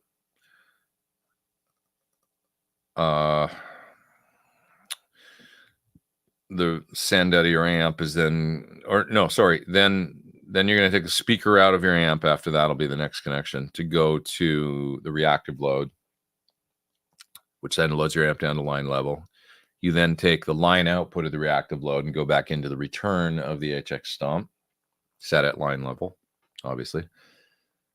So the first send, you got to configure the sends in the HX Stomp. You got to do that first send at instrument level, and then the return you got to configure for line level. Important. And then you've got your wet FX you can add, and then you take the 2 outputs of the HX Stomp and you run that out to your console or whatever put DIs in line if you want or whatever, and or into your recording interface. And now you've got post effects coming after the speaker sound, and you got your pedal style effects and stuff you can run in front using the HX Stomp. Absolutely no reason why you can't do that and have a fairly sophisticated rig in, small little thing. Yeah. Yeah. So yeah, that can be done. Okay. What else we got here? Have you ever run a purely dry cab for your wet, dry, wet? Well, generally, if I'm running wet, dry, wet, it was always dry. The middle cabinet was totally dry, no time-based anything. And then the outer cabs would be dry mix cabs. So they had some dry mixed in and then the effects mixed in too. Anytime I ran wet, dry, wet, that's what I did. Yep, for sure. 350 of you online. This is fantastic. It's almost 2 p.m. I'm going to hang for, I don't know. I'm having fun. So I've been going an hour and 50 minutes about, but I'm going to hang for another, 15, 20 at least. Yeah. All right. Are there going to be any more shows with the Mitch Malloy, like the band that we did? I don't know. I don't know. You know what? Here's the thing. I got involved with CRS a number of years ago, and CRS is kind of like this well-oiled machine, and it's covers, you know. I mean, we're basically playing covers, right? We do it on a high level, and it's great musicians. But you know, what band am I going to get with that does covers that is going to have that level of production? And like, if you've seen the show, it's a pretty, I mean, you know, we got full text, full backline, nice video, nice lighting package, great sound, a bus, a truck. Um, you know, literally, like we tour with a semi and a proper bus. It's like, what I don't really want to put at this point in my age and everything else that much effort into doing something that's not at that level, because that already exists. I do that. So, and it's nice not just playing one band. Like the tribute thing is, I already kind of have a little bit of apprehension about it. So I describe CRS as being like, we're a bunch of friends and we get together and we play, you know, we play covers. We do a bunch of our favorite songs, a celebration of rock music, but we're not like dressing up like the band or doing the tribute stuff, you know. It's a little more like, I like to think of it like, you know, when oh, I don't know. I mean, I don't know that there's another equivalent. I guess it's kind of the Ready to Rock Vault or something, or it's a little like that. But like, I want to put most of my effort these days, I've come to realize, into doing more creative stuff. Like I want to get this other record that I'm talking about. I want to get that going. I want to keep writing. I want to keep, because that's what you know, if I just end up putting too much effort into doing what's already been done by other people, I feel it, or maybe it's just me and my perception. You guys tell me what you think about this, because I'm actually curious, but it tends to diminish my own, I don't want to say value, but I feel like what people find interesting about what I do is writing music, like, or doing something creative, you know, bringing something to the table that hasn't been done necessarily before, or at least doing it in my way. The celebration of stuff that's already been done is fun, but I just feel like I can do that with CRS as much as I could possibly want to do at this point. And the crowds are there. There's 1,000 people, 1,500 people, whatever comes to see the show. They have a great time. They appreciate it. I appreciate it. And then I kind of, you know, I get to make some money. I get to go home, and then I get to do other things. If I put too much more of my time into doing that kind of thing, I just feel like I end up going down. Then I just become that, you know, then I become the guy that plays Van Halen pretty good or whatever. I don't know. Does that make sense? But I actually like write a lot of music, right? And I like do my own thing a lot and stuff. And even though that doesn't have maybe the same, I don't know, like whatever long-term, you know, significance that a Van Halen song ever will or whatever, it's still like, I feel like when I did that, like there was a good response. People like it. I don't know. I've got my little, like, they like the records. They like there's a lot of people that say, when are you going to hurry up and get another record done? And I really feel in my soul, like it's something that, it's not like I owe it to people, but I owe it to myself almost, you know. Seems if you can do it and people are interested, like, why not? You know, I don't know. Seems win-win. I'm going to be interested to page down see your comments on that, because I think about it a lot lately. Robert says, I have a 1980 Tokai Love Rock. Great guitar, but damn, it's heavy. Anyone out there make a great Les Paul style guitar that weighs in the 7 to 8 pound range?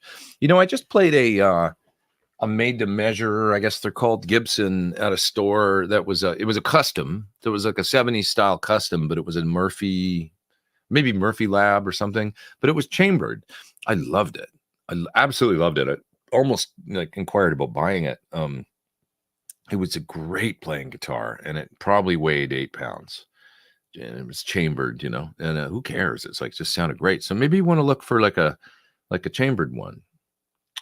My Yaren is quite light. It's 8.3 or something, and it's made out of, I believe, African mahogany. So probably what do they call that? Okume or something. I think that's what it's made out of. So you could look into having something custom done that's not necessary, because I think a lot of mahogany is just really heavy these days, and a lot of Honduras was always. So, yeah. Okay. I am gonna go way down in the chat right now because I'm pretty far back, and I got a super chat to grab there, or maybe more than one. And then I'm going to see your comments on that subject that I was just talking about, because I kind of want to know what you think. Celestian Gold and a Sir Ombre. Probably great. I really like the gold. I really like the Celestian Cream Alnico too, the higher power one. The gold is a nice speaker, so probably really nice, actually. I think probably a nice upgrade, actually, an Alnico and an Ombre. I bet it sounds really good, David, so I wouldn't hesitate to try that. The amp comes with a V-type, good all-around ceramic speaker. I bet it'll feel like kind of the gold, kind of a luxurious upgrade. I might even go creamback, or not creamback, but Alnico cream. I might suggest that, because I think maybe I like that even more than the gold. But I've had a gold and I liked it. I had it in a cab with it was one of my Chris Cornell cabs that ended up actually getting lost somewhere in England, but it had a V30 and a gold in it, and that was a nice sounding cabinet. Bogner cabinet. Somebody's got it out there. Somebody's making rock with that cabinet. I hope they're having fun with it. Do you think it makes a big difference adding the JBL D120s to a 412 loaded with 25 greenbacks to achieve the Van Halen one tone? I think it's definitely part of the equation of the sound on that album. I don't know how pleasing ultimately it will be. I mean, I think there's a reason Eddie switched to just greenbacks. So you could give it a try and see, but I don't really think it's, I think for me, it's like, I don't know if I would want to actually use one live. But there's a definite, I don't know, without trying, there's a definite thing to it. They've got this, I don't want to say abrasive, but there's a very different tone to them for sure. Ultimately, I just think, the greenbacks are the way to go for the overall Van Halen thing. You want to get super close? Yeah, go for it. If you want Van Halen 1, get a super distortion and try those speakers, and you'll probably be like, oh, I think. But or get an original Mighty Mite copy of a super distortion. Craig Thompson says, just bought a Destroyer. That's cool. Was it an original one? An old one? Was it expensive? Those are hard to get. Hard to get. How would you use a parallel mixer with a pedal board? Just get the parallelizer from Musicom Lab, and then what you do is you plug your effects into it, send and return. So say you got an H9 or something like that, and then you set the pedal in kill dry mode. And then you simply run your effect loop send into the mixer and take the out, if you're doing it the way I do it, then you take the output of the mixer into the return of your amp. And now your drive path is always on through there, but it sends out signal to your effects and then gets blended back in by a little rotary pot on the parallelizer. You could use a wetter box too from Gig Rig.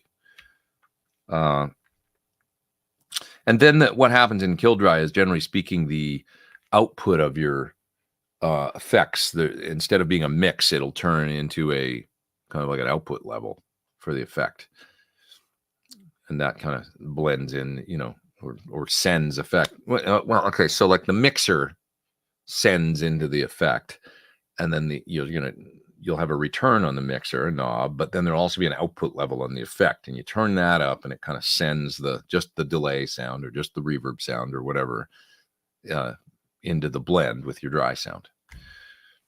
But you're always going to have that dry constant, unless you turn it off. The parallelizer actually gives you the ability to mute the dry if you want to. Essentially, you could use the parallelizer and still run in series if you wanted to, I think, if you just mute the dry, and then I don't know why you would want to do that, but you could. I think you could. Yeah, I think there's no reason why you couldn't turn off the dry in the parallelizer and then have like two pedals in the loops of the parallelizer, and if you didn't have kill dry mode on, you'd then just be running them in series. Oh, I'm digressing a lot this week into stuff that you're never going to do, but but that's how you do it. Do any of the Sirs have separate volume controls? Sir guitars? Or Sir amps? I think you mean Sir guitars. Separate volume controls. Well, the Aura does. That'd be the one. If you get any Sir with like two, like, I don't know. I'm trying to think right now if there's another Sir that would have like two P90s, and if they ever did that in a T or something with two volumes, maybe not. You can, here's the thing, Sir's a custom shop though, so you could specify it however you want. Like you can order a custom Sir, I would think, and if you wanted to do something real custom, like, hey, I want a volume control on my Classic S to be volume for the outer two pickups, the neck and the bridge, and then I want another volume control for the middle so that I could blend it in. You know what I mean? And then you could get a three-way switch on the guitar and actually do weird combos of like all three pickups at once and stuff. I don't think there'd be any reason why they wouldn't do that, because they're kind of a custom shop. You can specify things like that. So it's a neat wiring for a Strat, by the way, if you ever thought about it. So like you get a three-way switch, you get the neck pickup, the bridge pickup, wired to the three-way. So now you can get neck, middle, which is kind of like a tele because they're spread pretty far apart, and then bridge. And then the middle pickup is on a volume control, separate volume control, and you can blend it in on any of the pickup settings. So it's like if you're just on the bridge pickup, you then roll up that volume, and now you get bridge and middle, and you get the in-between sound that you would normally get in position 2 on a 5-way.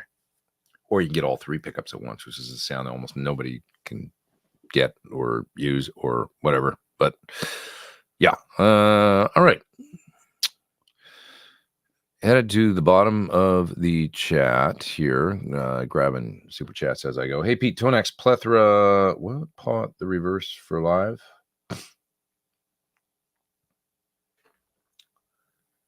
Huh? Sorry Kim, I don't get it. But thank you for the super chat. I appreciate that. I think you're saying Tonex over a Plethora pot the reverse for live. I don't know what the back end of the sentence means, so I'm sorry, my friend. I'm sorry. I apologize. Seeing a very cool custom 58 replica Explorer on eBay, auction ends tonight. I have the build documented on my channel. It'll be a great deal. Thanks for all the info. That's cool. Sounds fun. Yeah. Karen says, I'd love a cruise ship gig. You should do it. Try it once. I don't like the idea of being sort of stuck on that boat. That's it. One thing, and then out there, and you kind of can't get off, and you kind of got to eat what's there, and I don't know. Seems a little crazy. I don't know. Discuss. Does Sir have any plans to do a new variation of the reactive load, maybe with an effect loop? Ooh, I can't really comment on future things, but they're always working on things that are pretty cool. Yeah. Arthur says, I'd love to see, well, lots of love for this gig, I guess. I'd love to see a show with you, Mitch, and of course, Dan doing the Van Halen tribute kind of gig. Hey, we talked about it, it was discussed, but Ben says playing in a cover band is much more fun than a tribute act. I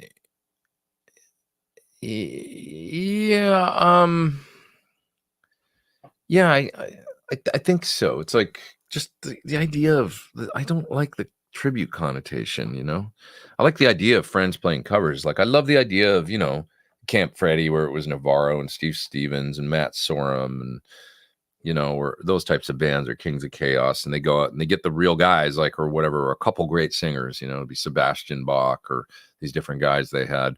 Sometimes like Ozzy would show up and sit in, that's fun to me. But to be honest, those were the sort of friends that I started making 15, 20 years ago. And that's where I feel like I want to be. Now, CRS doesn't have, rock stars in the band so much. But they do it at a high level, and they'd already built it to a point in England where they'd been doing it for 10 years. So, my first gigs over there, we were doing 2 nights at Liverpool Philharmonic, 2,000 people a night. It was like, this is pretty legit. Like, you guys built this thing already, and it's pretty, like, if it was like, club gigs and, we were in a van or something, I'd be like, this isn't for me. Like, this isn't what I want to do, So it was already so built from scratch that it's like, well, I can definitely And I get to play Van Halen and, you know, Foreigner and, you know, Meatloaf and Status Quo and The Who and Led Zeppelin and the Beatles and all kinds of stuff in there. So it's all over the map a little more, which makes it fun, you know, going from one thing to another to another. So it's fun. Playing around the SoCal scene once you complete your next record. I mean, I'd love to do something with the record kind of almost created with live playing in mind. That's what I mean, like almost like the arrangements and stuff. Because some of my songs, like I could do Kyushu Blues, I could do, you know, probably L'Avenir, I could do Dirty Town, like a lot of songs off my last record. I could pull off, you know, Homage, I guess, like off my first record, like a bunch of different stuff I could do. But like trying to play Revenge of the Nerd live, like how would I do it? There's 800 guitar parts.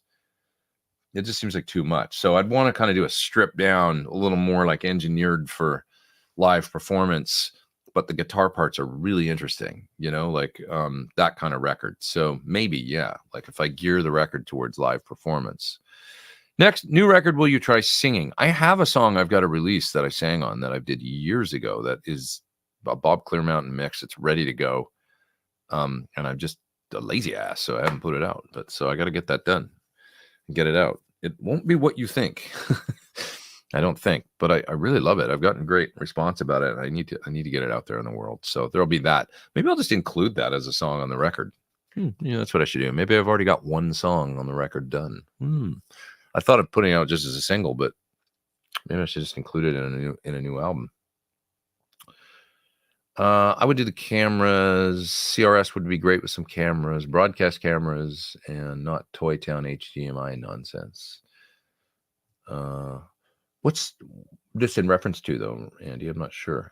I don't know what you mean. Because were we talking about this earlier? I would do the cameras. CRS would be great with some cameras. Do you mean like on stage? Like, you know, or as part of the video package? I'm just not sure what you're referencing. You can tell me down in the chat below. I am interested in your feedback. E-Barger says we are living vicariously through you. Oh, thanks. I appreciate that. Well, I'm interested that I mean, I'm happy that anybody's at all interested in what I'm doing. So thank you. Thank you for being here. Appreciate you all.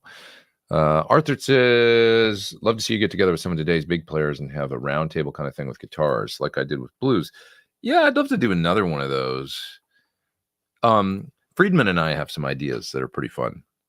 He's got this great new location for filming and stuff. We thought about doing a show and, you know, kind of mixing it up a little bit, making it like that. So we have a great idea for one in particular that it's just a matter of getting a bunch of people together in one place at the same time, but it'd be epic. So we'll see. We will see. We will see. Earl says that the Mitch VH Experience videos on YouTube are amazing. Pete perform the complex guitar parts. I mean, oh, thanks, man. Really a new form of classical. Well, you know, it's funny. Rudy with Classic Rock Show sort of says that. He's like, yeah, we're basically like, you know, keeping the music of, you know, it's like the, you know, when you go see a symphonic performance or orchestral performance of, you know, Bach or Mozart. I guess now if rock bands are getting old and they can't play anymore, you know, you go see a band that kind of tries to bring it to life on stage that does it, you know, justice, and it's what's different and not much really. It's sort of a similar thing. And, you know, I would take that as far as saying not only playing the music right, but also presenting it with the proper sound and lighting and everything. And video is part of the package, because that was always part of it. Was, you know, there was pyro and lights and it was exciting. So you want to make people feel like, oh yeah, that's what that was like. I forgot. You know, that's what I like to do. Give people a show that where they come see it and go, oh man, I haven't been to a concert like that since the 80s or whatever. Like where it's like loud and powerful and fun and you know, gives at least a little, you know, hopefully we get close to the experience of what that was like. So that seems fun to me, more than being like a tribute band or something. It's more like an overall show that kind of, there was a few people that got it in the, you know, in the US tour that we did. The neat thing about the US tour that CRS just did was that over in England, it's amazing. The fans over there are great, love them and stuff, but they kind of know what to expect because they've seen it for 10 years or something. So they're coming back and they're fans of it already. In the States, it was like a lot of new people had never seen it before.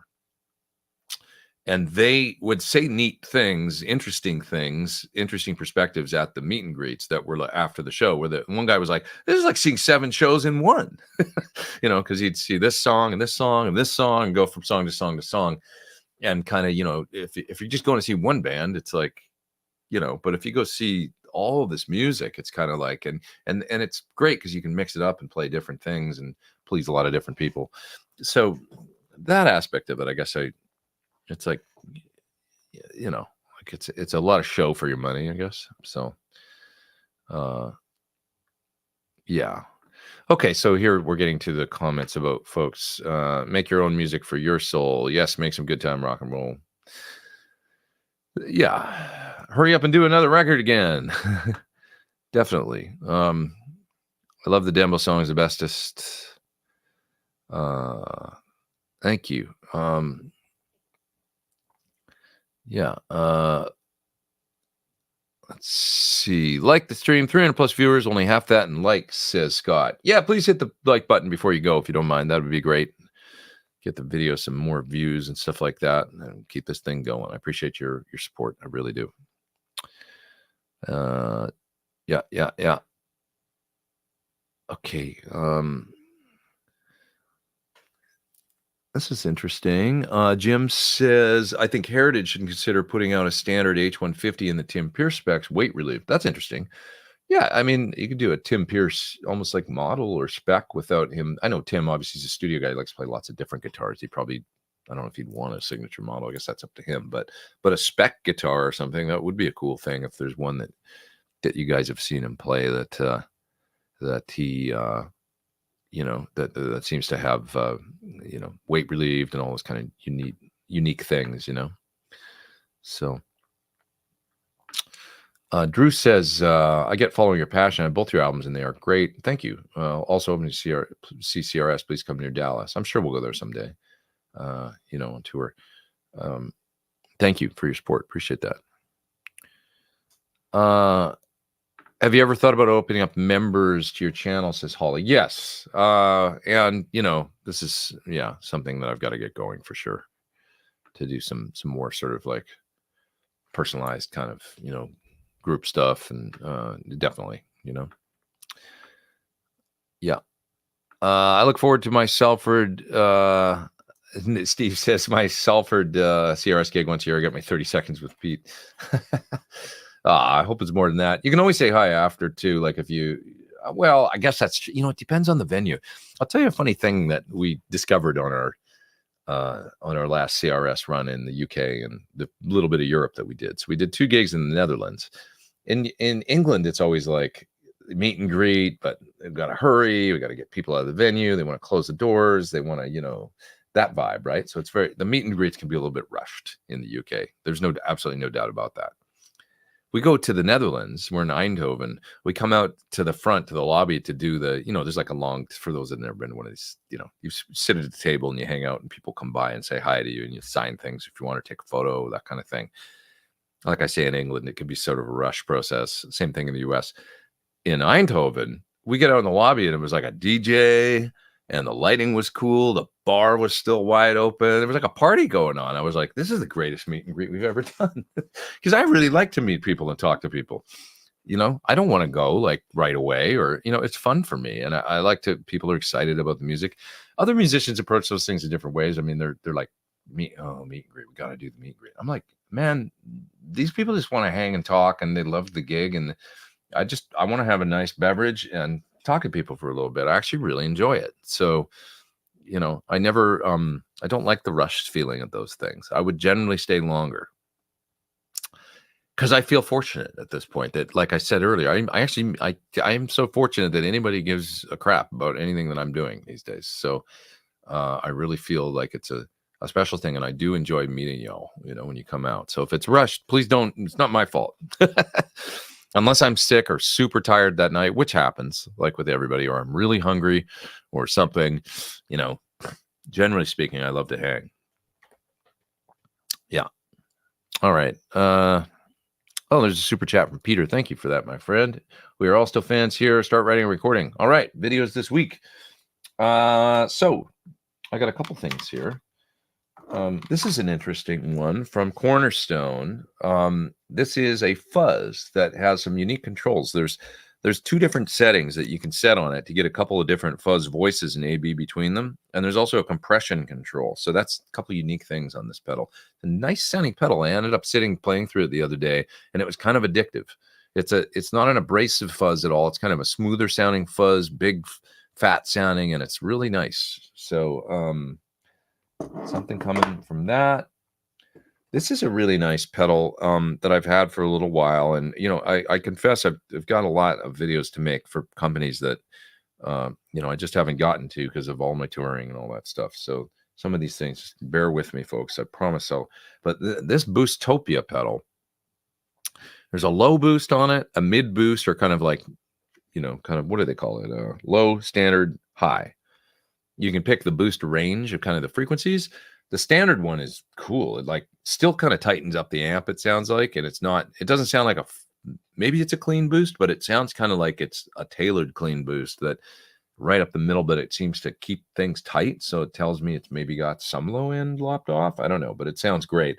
The high boost is sort of vicious, and really kind of notched.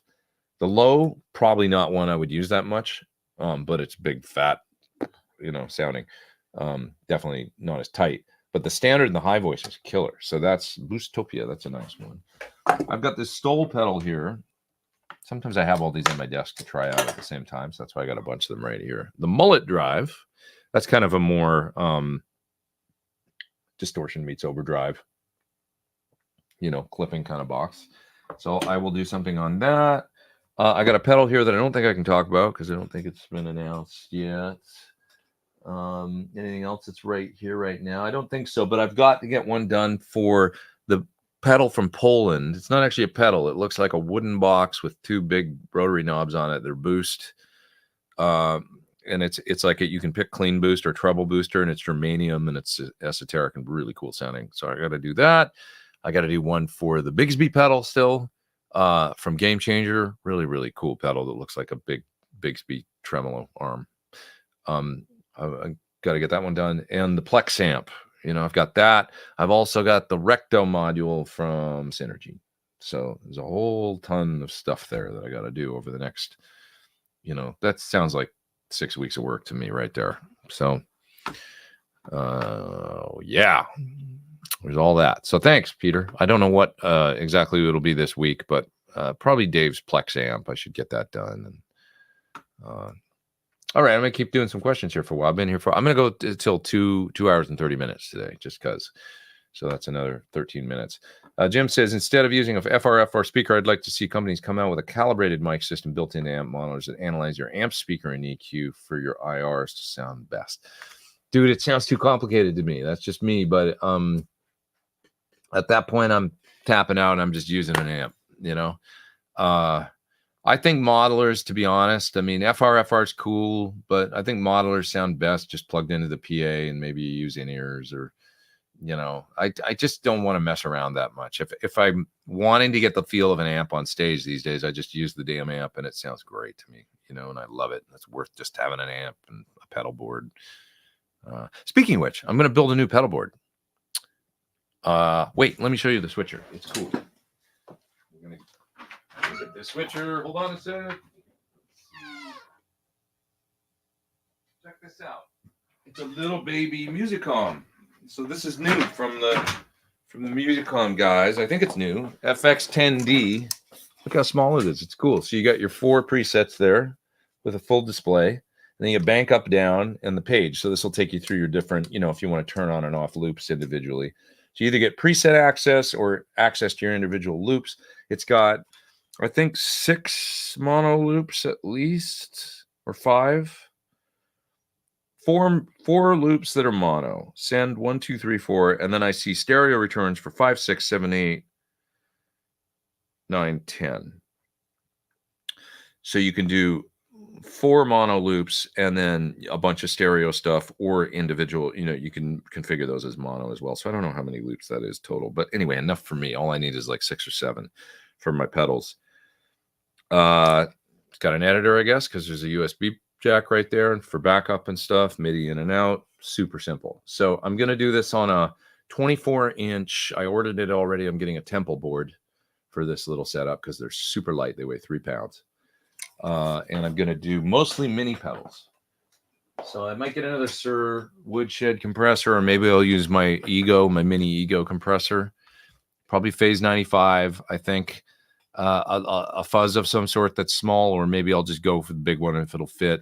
Probably the Starlight from Crazy Tube Circuits because it's such a great all-rounder. Probably a Tumnus for my Klon because they're great. Mini Tumnus, I've got one. Let's use it. I think maybe my Anodyne Chorus from Providence because I love it. It's a mono chorus, goes in front. I'll use that as a mod box in front. So I'll be able to do phase or chorus in front. But maybe the Zelza from Strymon, maybe that'll be the mono mod because it'll kind of do phase, chorus, and flange. So I got to try some of these things again and pick. And then for delay and reverb, I think for delay, what I'm going to do is something maybe like a Dig, but the new one, because it has the ability to do presets. So, get a Strymon Dig, something like that. And then I can store, I can do my MIDI on it and stuff, but it's in the original kind of Strymon pedal housing size. And then I can do my digital delay, my post stuff and all that. And then I'll either have one H9 on there or maybe something else for reverb and post stuff. That'll be it. Simple, in kind of a small, 24-inch temple board instead of what I've got now. So I think my board now is 30 or 32, my big size one. So much scaled down, lighter. And I bought a Pelican case for it so that I can. The reason I went with the temple board too in the 24 is because I've already got my little Quad Cortex pedal board that I use for fighting and stuff. It's a 24-inch temple, so I'll have one road case. I bought it's an SKB actually, 29-inch SKB rollers and stuff. I'll foam it out for the temple boards. Should be able to fit cables and stuff in there too, or looms or whatever, and take everything in one case as far as my little pedal board rig goes, whether I'm using a quad rig or this new little board. There you go. That's some interesting stuff. And I'll document that and probably make a little video out of it, the construction of the board. So Martinez says, Martinez Productions, Tone X or Quad Cortex through Fryette Power Station. What's your thoughts? Either. Currently using Quad Cortex captures from my vintage Plexi and Super Reverb. Don't feel the sag. I don't think you're going to notice a real big difference in the quality of the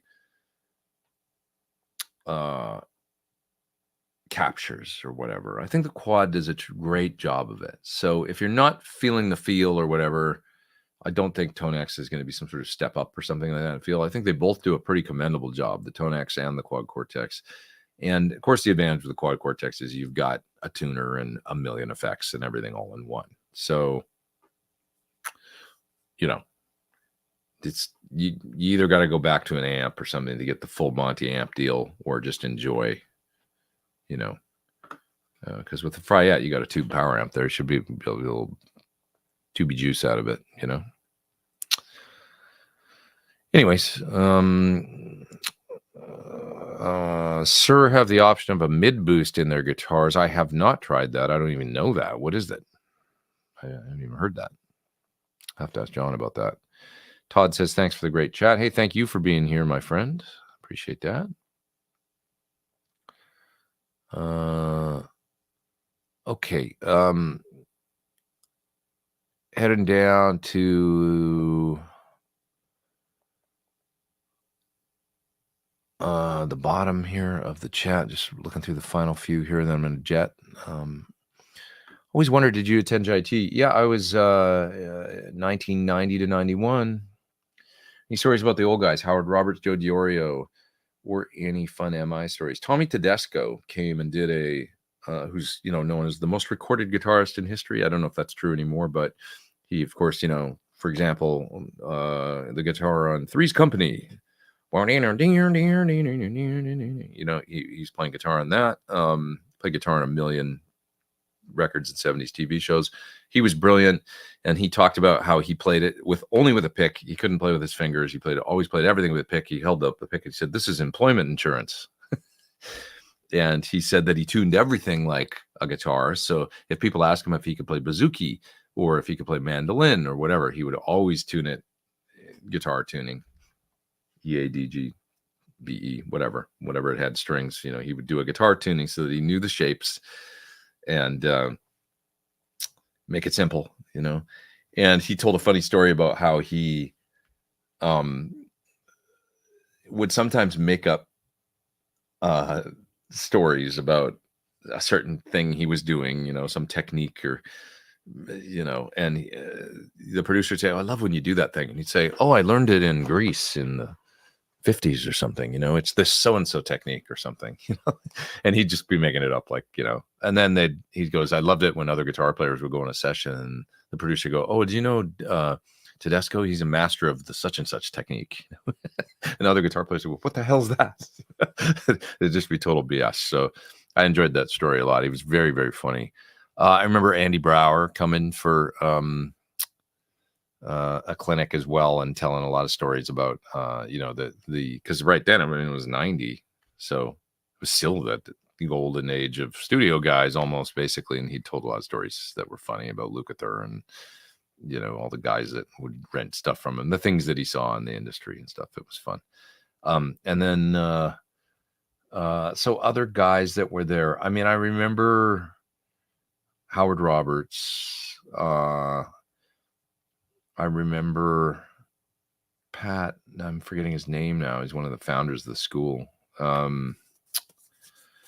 mean, all the, you know, Tom Kolb was one of my instructors.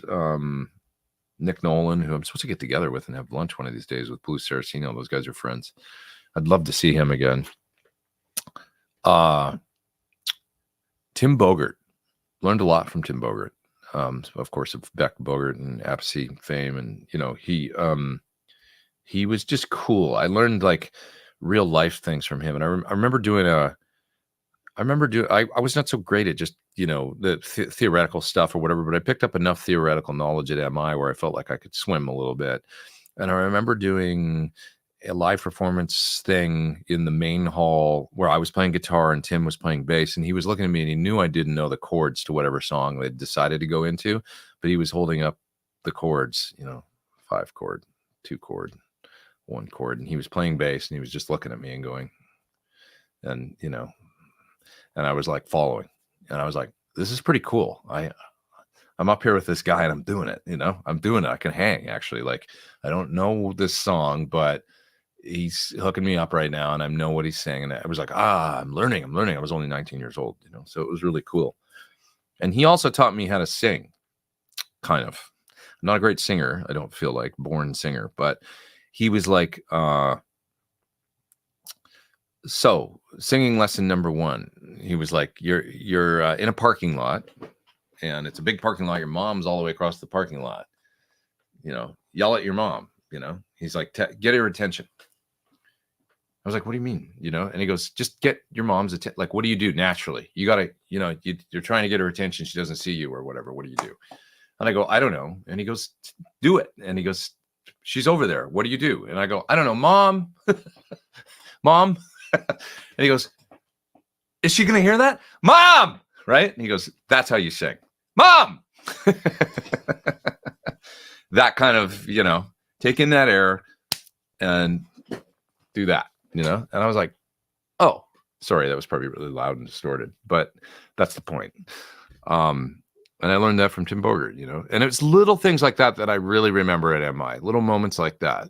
And you'd see guys like that with that confidence and the way they would do things and stuff. Don't be timid, don't, you know, whatever.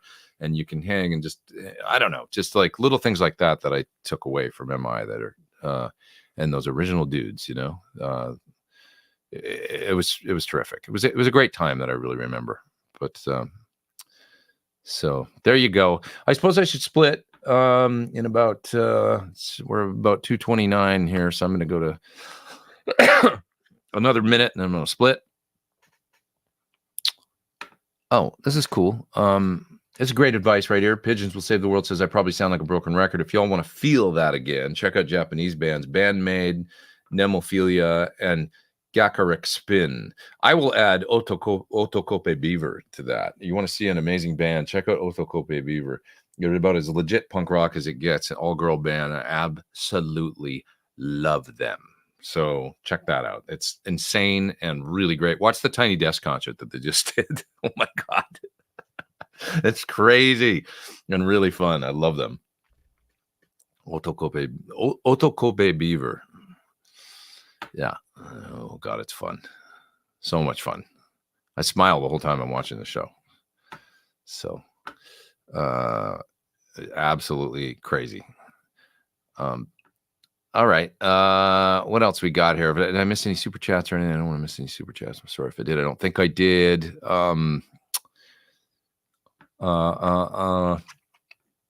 One last question here. David asking, how should I configure my quad H90 and Boss SDE 3000? I would probably recommend you could do it with ultimately for me, I would do that with a parallel mixer.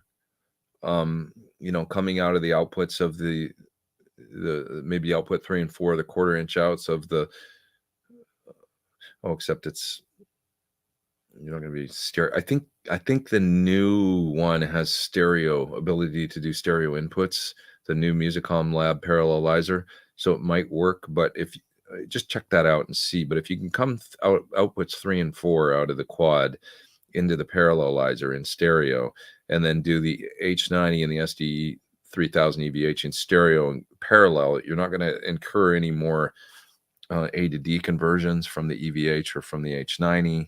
That's kind of cool to not have those issues. I would probably just do that and then use the quad, for the majority of your sounds, tones, and effects and stuff, and then the H90 for micro pitch and maybe some of the big massive reverbs in the SDE 3000 EVH. That all said, if you've got a quad Cortex, honestly the H90 might be a bit redundant. If you're like, I'm married to their micro pitch, okay, or certain other effects in there, but man, there's a lot in a quad Cortex that you can already do without an H90. I mean, it's got pitch and all kinds of stuff, reverbs and whatever. So the EVH, you could run in analog bypass mode, and just run it stereo, just come stereo out of if you were just going to use the EVH, stereo out of the quad Cortex into the EVH in analog bypass mode, and then only when you're using your presets in there will it be in line and stuff, and then you could just run it in series, because yeah, why not? I would probably do that. I mean, like I said, it's down to whether or not you absolutely feel like you need the H90 and those specific effects. It's an amazing device. It's brilliant, but you've got a lot of redundancy going on there. You've got redundancy too with the delays in the EVH. I mean, I just know I guess with both those units, it's like, do you really need to do any of that, or do you just use the quad? If I've got a quad on a board, I'm not probably using an H90 and EVH. I'm just saying, I'll probably just use what's in the quad. That's I don't need to get that real. I keep the H90 and the EVH for my kind of amp pedal boards, and I like to think of my modelers as almost like I use this thing when I want everything in one device, and I want to be able to, I don't really see the need to, quad is so powerful and stuff. It's like, yeah, the delays might be a little different or whatever, but is it really like to your audience, and will they really care? And it's all in one already? I don't know. Your mileage may vary. Attack it as you will. Folks, I'm going to go because I've just realized I got to pee my pants if I don't. And this has been fun. I'll see you next week for another Sunday Live. Hope you all have an awesome week. Be nice to one another out there. And thanks, Ben Coombs. Thanks for kicking out the weird troll guy that seemed to start out just fine and then got strange after that. I don't know why. I guess he was trolling. He was trying a unique troll approach. He was like, I'm a troll, but I'm not going to troll here because you're too cool. I like you. And then he started trolling, right? It was like, all right, you got us, I guess. All right. Have a great week, everybody. Take care.